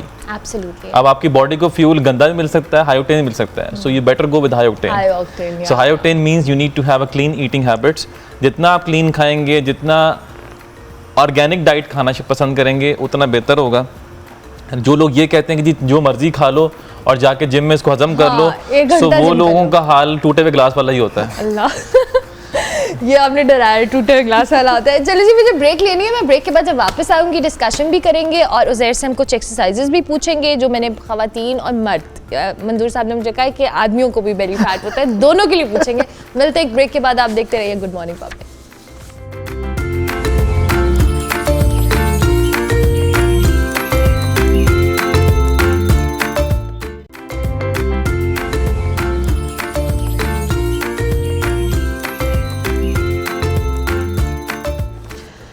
Welcome back to good morning public. Ji, break के बाद वापस आ गए। हम ज़रा डिस्कशन को कंटिन्यू रखेंगे, लेकिन बीच में हमें एक न्यूज़ स्टोरी है जिस पर बात भी करनी है। कराची में जी इंटर के नताइज के हवाले से मामला बड़ा शिद्दत अख्तियार कर गया है। सरकारी और जो प्राइवेट कॉलेजेस हैं उनके तलबा की जानिब से जो रिज़ल्ट्स हैं वो कंट्रोवर्शियल होने की वजह से एहतजाज भी किया जा रहा है और बहुत सारे सवालात भी उठ रहे हैं इस हवाले से कि अगर ये नताइज इतने कंट्रोवर्शियल हैं तो बच्चे क्यों ये जो पूरा सिस्टम है उस पर सवालात उठा रहे हैं। नताइज पर एतराज़ात और तलबा की जानिब से शदीद एहतजाज के बाद जो मामला है वो सिंध असम्बली तक पहुँच चुका है और नतीजतन जो इंटर बोर्ड के चेयरमैन हैं उनको हटाकर मैट्रिक बोर्ड के चेयरमैन शरफ अली शाह को इंटर बोर्ड का कायम मकाम जो चेयरमैन है वो मुकर्रर कर दिया गया। इस हवाले से क्या तफसीलात हैं, हमारे नुमाइंदे मुजम्मिल फ़िरोज़ी हमारे साथ मौजूद है, उनसे हम बात कर लेते हैं। जी मुजम्मिल, बताइएगा। आला सानवी तालीमी बोर्ड साल अव्वल के जो नताइज हैं गुज़िश्ता बरस की तरह इस बरस भी मुतनाज़ा हो गए हैं। साल अव्वल अगर बात की जाए प्री इंजीनियरिंग की, तो प्री इंजीनियरिंग के जो नताइज हैं वो 29% आए हैं, जबकि प्री मेडिकल के नताइज 33% आए हैं। इस हवाले से तलबा और तालबात का क्या मौक़िफ़ है, बोर्ड इंतज़ामिया क्या कहती है, आइए उन्हीं से जानते हैं। 86% थी, A+ ग्रेड था और फर्स्ट ईयर मैंने अभी एग्ज़ाम्स दिए थे तो मेरे थ्योरी के जो केमिस्ट्री के पेपर थे वो रोक लिए गए हैं, उसमें मुझे फ़ेल कर दिया गया है, तो ये बहुत ही नाइंसाफ़ी वाली बात है। बाकी प्रैक्टिकल में आप देख लें उसमें भी सब कुछ सही है, सब क्लियर है, मार्क्स बाकी सब्जेक्ट्स में कम दिए हैं और थ्योरी में बहुत, केमिस्ट्री में तो फेल कर दिया है। अब जो स्क्रूटनी मैं करवा रही हूँ अब उसकी सारी कॉपीज़ वालिद को दिखाएं, मैं भी देखूंगी कि किस में इन्होंने फेल किया है, कितने कम मार्क्स दिए हैं, तो वो मैं सब देखना चाहूँगी। देखिए मेरी बेटी मैट्रिक में 86 A1 ग्रेड आया और फर्स्ट ईयर का पूरा कंप्लीट पेपर दिया गया है और इसको एक पेपर में रोक दिया। केमिस्ट्री की खाली सिर्फ थ्योरी में 10 नंबर दिए गए हैं। ये बहुत बड़ा नाइंसाफ़ी की गई है मेरी बच्ची के साथ। तमाम पेपर में मेरी बेटी पास है, सिर्फ एक पेपर में फेल कर दिया गया है। मैट्रिक में A1 ग्रेड बना था, अभी फर्स्ट टाइम में 3 पेपर रोक दिए इन्होंने। स्क्रूटनी से देखते अल्लाह वाले की क्या होता है, कुछ पता तो है नहीं। 3 पेपर रोक दिए, पेपर बाकायदा पूरा कर आए थे हम। स्क्रूटनी का कोई फ़ायदा मैंने आज तक नहीं देखा, न उस मुतालिका स्टूडेंट को मुतमईन किया जाता है। उससे ये कहा जाता है कि हमने चेक कर लिया, कहाँ चेक हुआ, उसके सामने चेक हुआ या नहीं, या उससे वो आर्गू नहीं लेते कि मैंने ये जवाब लिखा, ये कैसे गलत है। मुतादी तालिब इल्मों को हमने सुनाया आपको कि यहाँ पर जो तालिब इल्म बड़े परेशान हैं, जो मैट्रिक में A1 ग्रेड लेके आए थे, 80 अबव परसेंटेज थी, वो अब जो है वो सप्ली का सामना कर रहे हैं। कुछ तालिब इल्म हमारे साथ मुझे, बेटा आप फरमाइएगा मैट्रिक में कौन सा ग्रेड आया था? A+ आया था। और अभी कितनी सप्ली हुई है? 5 सप्ली आ गई। 5 सप्ली आई हैं। तो अभी आप स्कूटनी क्या चाहती हैं, स्कूटनी किस तरह से हो? अगर स्कूटनी होगी तो इसमें हमारा फ़ायदा होगी, हमें पास कर दिया जाए, हमारी मेहनत को रख कर दिया गया है, क्योंकि जिस तरह हमने मेहनत की थी उस हिसाब से हमारा रिजल्ट नहीं बना। अच्छा देखिए, कुछ जवान लड़के मौजूद है, आप बताइएगा बेटा कि मैट्रिक में क्या ग्रेड था आपका? मेरा मैट्रिक में A1 ग्रेड था और मेरे साथ मैंने 100% दिया अपना फर्स्ट ईयर में, और मेरी परसेंटेज आई है 66%। आपका क्या ग्रेड था? मेरा A था, लेकिन इस बार एक सप्ली आई है मेरी। पेपर बिल्कुल 100% दिया हमने। आपका कौन सा था? A ग्रेड था मेरा, और एक सप्ली आई है अभी, एक सप्ली आई है। मेरा A+ था, अभी पेपर सारे क्लियर है, मगर मार्क्स बहुत कम दिए। आप बताइएगा। A ग्रेड आया था मैट्रिक में और अभी फिजिक्स में सप्ली दे दी। अच्छा देखिए, ये जितने भी तालिब इल्म यहाँ मौजूद है, किसी का A ग्रेड है, किसी का A1+ है, और ये तमाम तालिब इल्म यही शिकायत कर रहे हैं कि हमने पेपर जो है बड़ी मेहनत से दिए थे, पढ़ कर दिए थे, कॉलेजेस रेगुलर जाते थे। अब चेयरमैन इंटरबोर्ड के पास चलते हैं, उनसे जानते हैं कि ये तालिब इल्म जो स्कूटनीस करवा रहे हैं वो उनको कितना मुतमईन कर पाएंगे।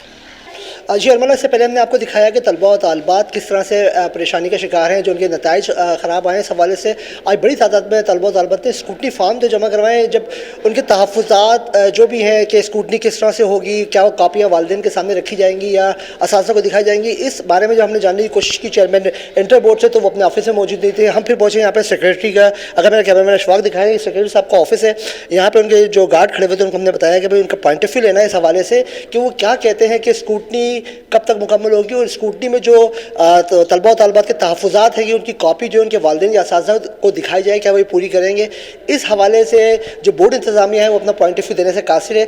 अब देखना ये है कि जो आज जो तलबा और तालिबात ने स्कूटनी फार्म जमा करवाए हैं उसके बाद क्या नताइज सामने आते हैं। इंटर बोर्ड का ये दूसरा साल है कि जो नताइज मुतनाज़ा हुए हैं। इंटर के जो नताइज हैं साल अव्वल के, प्री मेडिकल के जो नताइज हैं वो 33% आए हैं, जो प्री इंजीनियरिंग के 29% है। इस पर बड़ा जो माहिर तालीम है वो भी तहफ़्फ़ुज़ात का इज़हार कर रहे हैं। अब जो चेयरमैन मैट्रिक बोर्ड है उन्होंने चार्ज संभाल लिया है, सैयद शरफ अली शाह। अब देखना ये कि वो इस पर क्या अपना तहफ़्फ़ुज़ात दूर करने में कितना कामयाब होते हैं। जी क्यों वेरी मच मुजम्मिल, बहुत शुक्रिया, आप इस हवाले से हमें अपडेट कर रहे थे। मामला है जी ये जिसके हवाले से हमने आपको आगाह भी किया, डिस्कशन हम कर रहे हैं, चाहे वो टेक्नोलॉजी हो, तालीम हो या फिटनेस हो। अच्छा रिजवान साहब, मैं आपकी जानिब आती हूँ, जैसे अभी आपने ख़ुद भी बात की, बच्चों ये घरों के अंदर भी बड़ी प्रैक्टिस होती है कि पेरेंट्स को वो जैसे देखते हैं, अपने इर्द गिर्द को माहौल को देखते हैं, वही वो आगे चीज़ अडॉप्ट भी करते हैं और उसको आगे कंटिन्यू भी करते हैं। बट हमारे यहाँ अनफॉर्चुनेटली घरों के अंदर भी ये ट्रेनिंग नहीं होती, क्योंकि parents are so busy with their own life, their work, bread and butter का मामला है, सब कुछ चल रहा है, और ऐसे में बच्चों को ट्रेन करना और उनके अंदर इस तरह की हैबिट्स को डेवलप करना। अभी हम ऑफ एयर भी जो डिस्कशन कर रहे थे, भी मंजूर साहब ने कहा कि नॉलेज देना बच्चों को या उनको इस चीज़ की आदत डालना, हाउ इम्पॉर्टेंट इज़ दैट?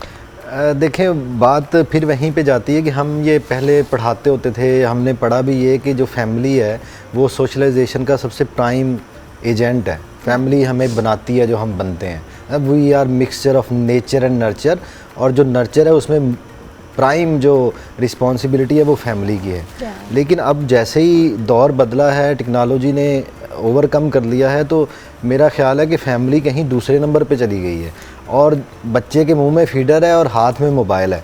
तो वो बच्चा जो है वो सोशलाइज हो रहा है मोबाइल से, मोबाइल के कंटेंट से, वो जो भी देख रहा है उसमें।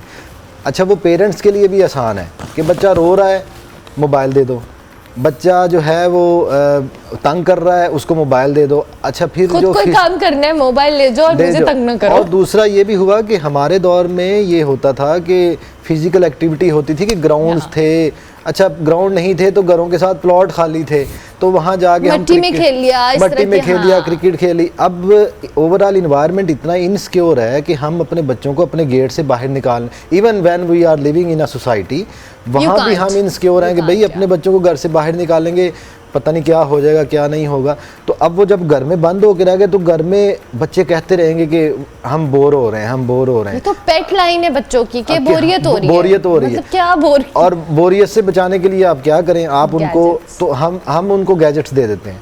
तो मेरा ख्याल है ये करने की ज़रूरत है कि हम उनको बुक रीडिंग पे लगाएं। बुक रीडिंग के बाद हम उनको कहें कि इसके ऊपर अपना एक रिव्यू लिखो, वो चाहे 2 लाइनें लिखो चाहे 4 लाइनें लिखो। तो जब वो ये कोई क्रिएटिव काम है ना, तो ये भी नहीं है कि आप सोशल मीडिया से बिल्कुल दूर कर सकते हैं बच्चों को, ये भी बस दूर नहीं कर सकते, आपने दौर के साथ साथ चलना है। आपने कोई दकियानूसियत तो नहीं डालनी उनके अंदर, तो आपने साथ साथ चलना है, लेकिन एक बैलेंस क्रिएट करना है। तो बैलेंस नहीं है कहीं पे, हमने पूरा मोबाइल हाथ में दे दिया। अच्छा बच्चा बर्थडे पे गिफ्ट भी मांगता है कि मुझे आईपैड लेके दें, ठीक है, वो ये नहीं कहता कि मुझे एक्सबॉक्स चाहिए, हाँ एक्सबॉक्स चाहिए, आईपैड चाहिए, गेमें खेलनी है, ये करना है। और हमारे लिए भी बड़ा इजी हो गया है, लेकिन इसके बड़े रिपरकशंस हैं, ये इजी नहीं है। बैलेंस की बात हो रही है मंजूर साहब। अनफॉर्चुनेटली हमारे यहाँ पे बड़े अभी तो आजकल बड़ा चल रहा है जी, 10 डेज के अंदर आप AI का, आर्टिफिशियल इंटेलिजेंस का क्रैश कोर्स कर लें, आप AI एक्सपर्ट बन जाएंगे। ये जो क्रैश कोर्सेज हैं, और मैं जो IT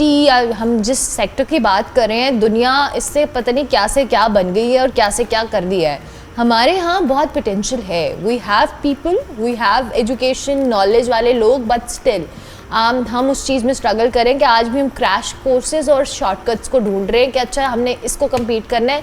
और फिर मैंने आपसे एक $1 मिलियन क्वेश्चन करना है, उसका आप by the way this is also $1 million question by the way, यानी टॉपिक ऑफ द आवर कह लें इसको। बेसिकली हमारे यहाँ ना लोगों को लगता है कि हम जल्दी चीज़ें पा सकते हैं, इसका ये शॉर्टकट है। वही जिस तरह सर ने भी बात की थी ना कि बॉडी आपको डेली जाके बनानी पड़ती है, डेली जाके काम कर, कंसिस्टेंसी होती है उसके अंदर, ठीक है। हम ऑफ एयर भी कुछ इस किस्म की बात कर रहे थे। इसी तरह जो नॉलेज है वो अगर आपको लगता है ना कि आज आप फ़ौरन लेके तो कल जाके आप कोई काम कर लेंगे, इसके पीछे एक छोटी सी प्रॉब्लम है।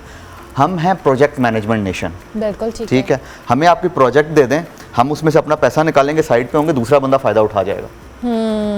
हमें बनना पड़ेगा प्रोडक्ट मैनेजमेंट नेशन असल में, ठीक है। हमें अपनी प्रोडक्ट्स डेवलप करनी है। Facebook is a product, WhatsApp is a product, ठीक है, इंस्टाग्राम इज़ अ प्रोडक्ट, ये प्रोडक्ट्स हैं। बिल्कुल ठीक। Chat GPT is a product. हमें अपनी प्रोडक्ट्स बनानी पड़ेंगी। बाद में चला के हम हमसायों के साथ फ़ौरन मुकाबला करना शुरू कर देते हैं, ठीक है। हमें, मेरा ख्याल है कि अपने आप को, अपनी सोच को चेंज करने की ज़रूरत है बहुत ज़्यादा। सबसे पहले तो एक तो अच्छा इसमें कसूर शायद सोसाइटी का है। हमें जो है ना शुरू से एक चीज़ मिली हुई है कि जी उसकी चीज़ देखो, उसने ये बड़ी गाड़ी ले ली है, उसने ये ले लिया है, कंपैरिजन में पड़ गए ना, कंपैरिजन में पड़ गए। अच्छा वो पतला हो गया तो मैं भी पतला होऊंगा, वो हमें अपनी कोई चॉइस ही नहीं है हमारे पास। और फिर हम कई दफ़ा ना मैं वही मज़ाहतन बच्चों को भी बात समझाने की कोशिश कर रहा होता हूँ, और फिर हमारे पेरेंट्स ने हमें जोड़ना होता है वो जाके कि जी पहले के लोगों को देखो 16 साल की उम्र में वो सिपा सलार बन जाते थे। यहाँ पे 16 साल का बच्चा ये डिसाइड नहीं कर पा रहा, तो मैंने मैट्रिक करना है कि ओ लेवल्स करना है। सो राइट, ठीक है। तो करियर काउंसलिंग नाम की तो कोई चीज़ है ही नहीं। यानी मैंने अपनी बेटी को बड़ा स्ट्रेट फॉरवर्ड कहा था कि जी उसने मेरे पास जब आई ना कि मैं मैट्रिक करूँ या ओ लेवल्स करूँ, तो मैंने उसको सिंपल कहा, मैंने कहा ये रिसोर्सेज हैं, ठीक है, ये यूट्यूब चैनल है, ये तमाम इसके डॉक्यूमेंट्स हैं, इनको पढ़ो। उसने 3 महीने उस पर रिसर्च की, उसने मुझे खुद आके कहा कि जी मैंने ये करना है। मैंने कहा ओके दैट्स फाइन, ठीक है। तो आप बच्चों को डिसीजन मेकिंग दे तो सही, और प्रॉपर नॉलेज के रिसोर्सेज दें। यानी अब यानी वो जैसे सर भी बात कर रहे थे कि हम सोशल मीडिया से बच्चों को नहीं हटा सकते, लेकिन हम ये तो उनको कह सकते हैं कि आज जो तुमने सीखा है उसको लिखो अब बैठ के। You're right, ठीक you're है, right. तरीके हैं ना चीजों के। There is a way to communicate. यानी आप आजकल की टेक्नोलॉजी को डिनाई नहीं कर सकते। आज जितनी भी चीजें आ रही हैं आप उनको डिनाई नहीं कर सकते, लेकिन उसको एफिशिएंटली यूज जरूर कर सकते हैं। अब अगर आपके पास एक चीज आ गई, यानी कि बच्चे ने एक दिन गुजारा पूरा, आप रात को कहें यार तुम 15 मिनट बैठ के लिखो कि तुमने आज पूरे दिन में सीखा गया, ये नहीं कि तुमने किया सीखा गया आज पूरे दिन। अब 2 दिन वो गलत लिखेगा, तीसरे दिन कुछ ना कुछ सीख के ठीक लिखेगा कि आज मैंने कुछ लिखना है इसके अंदर। तो हमें तरीके अपनाने पड़ेंगे, हमें उस सोच से बदलाव चेंज करने। अच्छा, अब वो मेरा $1 मिलियन क्वेश्चन, पाकिस्तान के अंदर इंटरनेट नहीं आता, ये सब हम क्या करें? कैसे करें? हमारे यहाँ इंटरनेट की जो हालात है, कॉल मिलाएं तो आपका नेटवर्क नहीं चल रहा, आप एक अंडरपास से गुजरे तो आपकी कॉल डिस्कनेक्ट हो गई अगर आप फ़ोन गलती से सुन रहे हैं, आप अगर कहीं शहर के बीच में घूम रहे, पहाड़ों पे तो दूर की बात है, वहाँ तो है ही नहीं, 4G को बैठे हुए हैं जी, और अभी 5G का नामो निशान नहीं है हमारे पास, तो हम ये सब कैसे करें? देखें, सबसे पहले तो इन चीज़ों से डरने की ज़रूरत नहीं है, क्योंकि हमारे पास वही बात, नॉलेज नहीं है, हमें पता नहीं है चीज़ें काम कैसे करती हैं, तो इसलिए जो है ना हम डर जाते हैं कि पता नहीं क्या हो गया। ठीक है। नंबर 1, जो आपके मोबाइल्स होते हैं वो सेल्स की सूरत में काम करते हैं, वो डिफरेंट जगहों पे कनेक्टेड होते हैं। कई जगहों पे ना जहाँ पे इंटरनेट चीज़ नहीं आ रही थी सिग्नल, वहाँ पे ब्लैक होल होता है असल। ठीक है। आप गुजर रहे हैं, अचानक आपको कॉल फेल्ड का मैसेज आ गया। अच्छा, अब आते हैं इंटरनेट पे वापस कि इंटरनेट स्लो इस वजह से नहीं है कि कोई फायरवॉल इंस्टॉल हो गई है, VPN खा गई है, ये भी नहीं है, शार्क खा गई है। ठीक है, अभी वो गालबन अफ्रीका 2 वो कर रहे हैं जिसके ऊपर 28 टेराबाइट्स पे पूरा पाकिस्तान जा रहा है, 24 पे या 28 पे। अब खुद सोच के देखें कि अब ये मेरा अब आपसे एक क्वेश्चन है बड़ा कि जी कौन कौन सी वेबसाइट थी जो डाउन हुई थी, डाउन नहीं जिनकी स्पीड स्लो हुई थी? एक फेसबुक थी, एक फूड पांडा थी, एक फ्रीलांसर थी, या फेसबुक से रिलेटेड जितनी भी वेबसाइट्स थी, या व्हाट्सएप या इंस्टाग्राम, फ्रीलांसर्स डाउन हो गई थी, डाउन नहीं आई मीन लिमिटाइज हो गई थी, फूड पांडा लिमिटाइज हो गई थी। इन सारी वेबसाइट्स में क्या चीज़ कॉमन है? क्या? एफ का वर्ड। ओके, ठीक है। अगर आपने, जैसे हमने शुरू में पॉलिसीज़ की बात की ना, जब आपने किसी चीज़ को रिलेट करना होता है ना कि जी आपने इस कंटेंट को ब्लॉक करना है या लिमिटाइज करना है, अब उसके लिए होता यह है कि आप पहले एक वाइट पेपर लिखते हैं, ठीक है, जिसके अंदर आप वर्ड्स लिखते हैं कि इस अगर आप ये वर्ड यूज़ करेंगे आपकी स्पीड लिमिटाइज हो जाएगी, इतनी लिमिट पे आ जाएगी। इसका पूरा एक मैकेनिज्म बनता है। ठीक है। उसको कंटेंट मैनेजमेंट की जो भी मशीन है, जो भी राउटर या फायरवॉल या चीज़ यूज़ की जा रही है, उसके अंदर डाला जाता है। ठीक है, और इसको पब्लिश किया जाता है आम इंसानों के लिए। ठीक है। ठीक है, अब वो आपको पता लग गया कि ठीक है मैंने ये वर्ड्स नहीं लिख रहे हैं, मिसाल के तौर पे 80 वर्ड्स हैं, लेकिन इसका सबसे आसान हल पता है क्या है? आपने लिमिटाइज करना है www.f***, जितनी भी F से शुरू होती है ना वेबसाइट, उन सबको लिमिटाइज कर दो। वेरी इंटरेस्टिंग भाई, क्या काबिल लोग बैठे हैं, उनको ये नहीं पता कि आपने पूरा सिस्टम वेबसाइट, ये तो बड़ी लंबी, ये बहुत लंबी डिटेल है, इसमें बात करूंगी। उज़ैर भी हमारे साथ मौजूद है। उज़ैर, अब आप हमें जरा $1 मिलियन क्वेश्चन का आप भी आंसर करिए, जो बेली फैट का मसला है ख़वातीन में और मर्द हज़रात दोनों में, इसके लिए आप क्या रिकमेंड करेंगे? अच्छा, पहली बात तो हमें ये अंडरस्टैंड करनी पड़ेगी, जो हमारी बॉडी का बेली फैट, जैसे बेली पाउच होता है, वो मोस्ट स्टबन फैट होता है बॉडी के अंदर। बिल्कुल ठीक है। और ये बात भी अंडरस्टैंड कर लें कि वो फैट है जिसने सबसे आखिर में जाना है। अच्छा, ओके। और लोगों का इस वक्त जो अंदाज होता है वो उल्टा होता है, वो जिम आते हैं यार ये पेट बढ़ गया। So we need to understand again कि जब, और दूसरी बात ये, हमारे पास लोग अक्सर आते हैं, स्पेशली ख़वातीन आती हैं, मैं किसी को पिन पॉइंट नहीं कर रहा, वैसे बात करूँ कि ख़वातीन अक्सर आती हैं तो वो कहती हैं जी हमारा एक तो फैट का मसला है, शोल्डर्स का मसला है, हिप का मसला है, थाई का मसला है। बिल्कुल ठीक है सर, यहाँ से फैट कम करना है। अब हम कहते हैं हम ट्रेनर हैं जादू। सो वो अगेन वही बात है, तो ओवरऑल बॉडी की श्रेडिंग होती है, बॉडी अपना फैट लॉस करती है एक सर्टन वे में। There is no target muscle fat loss. जो लोग टारगेट फैट लॉस तरफ जाते हैं, प्रॉब्ली वो बहुत से हरबे ऐसे इस्तेमाल करते हैं जो कि नहीं सही होते, और बाद में उसके जो साइड इफ़ेक्ट्स आते हैं वो सेहत के लिए अच्छे नहीं होते। सो हमेशा ओवरऑल बॉडी श्रेड में जाएं, जो कि एक नेचुरल प्रोसेस है। उसके लिए बेहतरीन तरीका ये, तो अगेन हमने बात की थी डाइट, वो आपकी 100% क्लीन होनी चाहिए, उस पर कोई कॉम्प्रोमाइज़ नहीं है। ठीक है। एक बात और बता दूं, डाइट के लिए जो लोग कहते हैं ना कि हम निहारी, देखिए अगर आपने 26 दिन क्लीन ईटिंग खाई है तो एक दिन खा, और एक दिन अगर आपने चीट कर लिया, तो कोई बम नहीं फटेगा। नहीं, अगर 26 दिन आप निहारी खा रहे हैं और एक दिन आप क्लीन ईटिंग है, तो उसका भी नहीं असर होगा। तो तब भी ये एक्सपेक्ट ना करें कि जी मैं तो अभी कल से डाइट प्लान फॉलो किया तो आज मुझे फर्क क्यों नहीं पड़ रहा। तो भाई आपने 26 साल जो निहारियां खाई हैं वो एक दिन में थोड़ी खत्म हो जाएंगी। सो ये एक थोड़ी सी साइकी है जो कि हमें सीखनी पड़ती है। बीइंग ए पर्सनल ट्रेनर ना, ये हमें लोगों की साइकोलॉजिकल एस्पेक्ट को अंडरस्टैंड करना पड़ता है। इट्स नॉट समथिंग कि आप किसी को फॉल्स स्टेटमेंट दे दें या कि कह दें नहीं हो जाएगा, कोई मसला नहीं है, आपसे बड़े मोटे मेरे पास लोग आए हैं, मैं आपको भी कर दूंगा। ये होता है ट्रेंड। सो किसी को ऐसी चीज़ मत दिखाएं। You should be very clear. मैं एक चीज़ लोगों को फिर कहता हूँ, क्लाइंट को बोल के कहता हूँ कि डॉक्टर से और ट्रेनर से कभी कोई चीज़ छुपानी नहीं है, और इच्ची बिच्ची छुपानी, मतलब इसमें हर चीज़ आती है। ये मैंने ऐड किया कि लॉयर से भी नहीं छुपानी चाहिए। लॉयर डॉक्टर और ट्रेनर सब पता होना चाहिए। साइकोलॉजिस्ट से भी साइकोलॉजिस्ट से भी, वो तो थेरेपी देगा। तो साइकोलॉजिस्ट भी देखना, वो डॉक्टर में ही आ गया ना। हाँ, वो सी ये चीज़ पहले अंडरस्टैंड करनी बहुत जरूरी है। फिर आपका जहाँ तक बेली फैट की बात है, तो अब ये समझ लें कि आपका बेली जो निकला हुआ है, जिसमें वो आपका 80% तो डाइट से कंट्रोल हो जाएगा। आप जिस तरह कहती हैं मैं शुगर नहीं खाती, so see you have a flat belly, आपका बिल्कुल फ्लैट टमी होगा। अगर इन सब ने कहा कि मैंने बिल्कुल छोड़ दिया चीनी आफ्टर 2014, सिंस 2014 से लेके 24 मतलब 11 साल ऑलमोस्ट हो चुके हैं आपको माशाल्लाह से। तो ये जीती जाती एग्जांपल आपके सामने ही है कि 48 वेज से वो अगर इस पर 36 पे या 34 पे अगर आप आ गए, 32 पे अगर आ गए। हमारे अभी हम ऑफ एयर डिस्कशन कर रहे थे, मंजूर साहब बता रहे थे कि इन्होंने माशाल्लाह अपना वेट लॉस जो जर्नी है वो बड़ा इनका एक्सेप्शनल रहा, और इन्होंने 2002 से ऑनवर्ड्स अपना ये जर्नी स्टार्ट 2014 से ऑनवर्ड्स अपना जर्नी स्टार्ट किया, और अब माशाल्लाह इज डूइंग वेल, फिट है, ज़बरदस्त है। और हम इनकी एज आपको बिल्कुल नहीं बताएंगे, इन्होंने हमें बताई थी। इट्स वेरी इंपॉर्टेंट कि वो लगते जितने नहीं है, बस आप समझें कि वो ऐसे है। अच्छा उज़ैर, लेकिन हमारे यहाँ पे जैसे आपने भी खुद भी बात की कि हम ट्रेनर के पास जाते हैं तो वो एक्सपेक्ट कि हम एक स्पेसिफिक बॉडी पार्ट को टारगेट करें, लेकिन मोस्ट ऑफ द टाइम हमें ट्रेनर्स भी उस तरह के मिल जाते हैं। मैं ओवरऑल बात कर रही हूँ, किसी एक स्पेसिफिक को नहीं कि वो आपको सब्ज बाग दिखाते हैं कि आप एक हफ्ता मेरे पास आएँ, हम आपके ये जो बाजू का फैट है या ट्राइसेप्स है, बाइसेप्स है, ये बन जाएंगे और आप पता नहीं क्या बन जाएंगे। सो ये वो टाइम आपको लगता है कि ये चीज़ भी हमें काउंटर करने की ज़रूरत है? ये भी वो क्रैश कोर्स ही है। क्रैश कोर्स है, बिल्कुल सही कह रहे हैं। Just one thing, actually normally ना कहते हैं if you want to make money sell dreams. Oh yes, simple please. बिल्कुल बात तो सही है, लेकिन देखें हर फील्ड में अच्छे और बुरे लोग होते हैं। डॉक्टर भी आपको ऐसे मिलते हैं, लॉयर भी मिलते हैं, और ट्रेनर भी ऐसे अवेलेबल है। ठीक है, हर बंदा अपनी फक्की बेचने के लिए ना सब कुछ कर रहा होता है, टू बी ऑनेस्ट। सो मैं इसलिए कहता हूँ बिकॉज ये प्रोफेशन ऐसा है कि if you want to build credibility ना, so one should go very black and white, because if I build my credibility over the last 10 years, so that is based on facts, not based on true and false statements.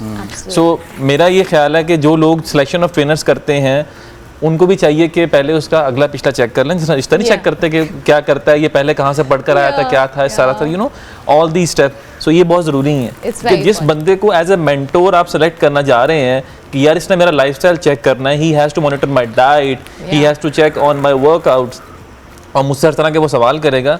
सो उसके आपका पूरा right है as a client, as a person, कि आप उसकी पूरी पहले जांच पड़ताल करें और चेक करें कि वो आपको क्या दे रहा है। बिकॉज आजकल इतनी अवेयरनेस है, AI का दौर है, सोशल मीडिया इतना अवेयर हो चुका है कि मैं कोई गलत वर्कआउट आपको कराऊंगा तो पकड़ा जाऊंगा फौरन, मैं आपको गलत स्टेटमेंट कोई दूंगा तो पकड़ा जाऊंगा। So whatever I am saying, वो कंटेंट जो मेरे मुंह से निकलता है या जो मैं करवा रहा हूँ वो ऑलरेडी ऑथेंटिकेट हुआ होता है। So it is the person जो आपके सामने बैठा है कि उसने उसको वेरीफाई करना है, चेक लगाना है। सो ये बहुत इंपॉर्टेंट है। जब आपको ट्रेनर ऐसी स्टेटमेंट दे रहा हो कि जी ये तो कोई मसला नहीं है, ये तो मैं 20 दिन में कर दूंगा, आप अक्सर इश्तिहार से देखते हो कि 10 दिन में 10 kg कम कर दें। आप मेडिकल साइंस मेडिकल साइंस ये कहती है कि एक हेल्दी बॉडी जो है विद आइडियल एनाटॉमी वो 4 से 5 kg और ideally can go up to 7 kg in 1 month। सो आप कैसे कर सकते हैं कि 10 दिन में 10 kg कम करें, मनी बैक गारंटी और ऑल दिस स्टफ, ये सब चीज़ आपको दिख रही होती है। ये आज फिर आपको दीवारों पर लगे मिलते हैं, ऐसे यकीन ना करें। इन द एंड रिजवान साहब, कोई मैसेज जो आप पेरेंट्स को, बच्चों को, यंग जनरेशन को देना चाहे हमारे प्लेटफॉर्म से टुवर्ड्स राइटिंग और एनीथिंग? मेरा मैसेज यही है कि वही बात दोबारा कि बैलेंस क्रिएट करें, टेक्नोलॉजी के साथ चलना बहुत लाजमी है ताकि हम बच्चे हमारे एडवांसमेंट की तरफ जाएं, लेकिन उसके साथ साथ जो ट्रेडिशनल जो तरीके हैं उनको भी अपनाना है। हार्वर्ड यूनिवर्सिटी की बात करूंगा तो हार्वर्ड यूनिवर्सिटी ने अपने पाबंदी लगा दी है कि आप क्लासरूम में कोई टैब्स या मोबाइल फ़ोन लेके आएंगे। वो यही कहते हैं कि जी आप अपना पैड लेके आएँ और यहाँ बैठ के लिखें। तो अब जो जिन्होंने हमें इस काम पे लगाया है, सानू नहर वाले पुल ते बुला के ते खुद वो उस काम पे लग गए हैं, तो हमें भी ये मेरा ख्याल है कि दोबारा उन्हीं ट्रेडिशनल तरीक़ों पे जाना पड़ेगा। और मेरा ख्याल जाएगी दुनिया, ये इसमें कोई ऐसी रॉकेट साइंस है नहीं। हमें साथ साथ बैलेंस क्रिएट करना है, तो बच्चों को साथ साथ ट्रेन करें कि भाई उनको लिखना भी आए और वो पढ़ें भी, और पढ़ के वो थोड़ा बहुत let's start it and then they will be able to write down long paragraphs. Thank you very much. आप तीनों मेहमानों का बहुत शुक्रिया कि आप लोग तशरीफ लाए। उज़ैर, रिजवान साहब और अहमद मंजूर साहब हमारे साथ मौजूद थे। जी उम्मीद करते हैं आपको ये सेशन जो हमने मुख्तलिफ टॉपिक्स को केटर किया जो आपस में इंटरलिंक कहीं ना कहीं हैं, और इसमें क्रक्स यही था कि there is no shortcut to anything. आपको अपने गोल्स, अपनी चीज़ों को टारगेट करना पड़ेगा, सोचना पड़ेगा, उन गोल्स को अचीव करने के लिए आपको मेहनत और कंसिस्टेंट रहना पड़ेगा। प्रोग्राम का वक्त खत्म हुआ। इंशाल्लाह मेरी आपसे मुलाकात होगी कल। फीडबैक हमारे सोशल मीडिया हैंडल्स पे लाजमी दीजिएगा। कल तक के लिए मेरी तरफ से अल्लाह हाफ़िज़।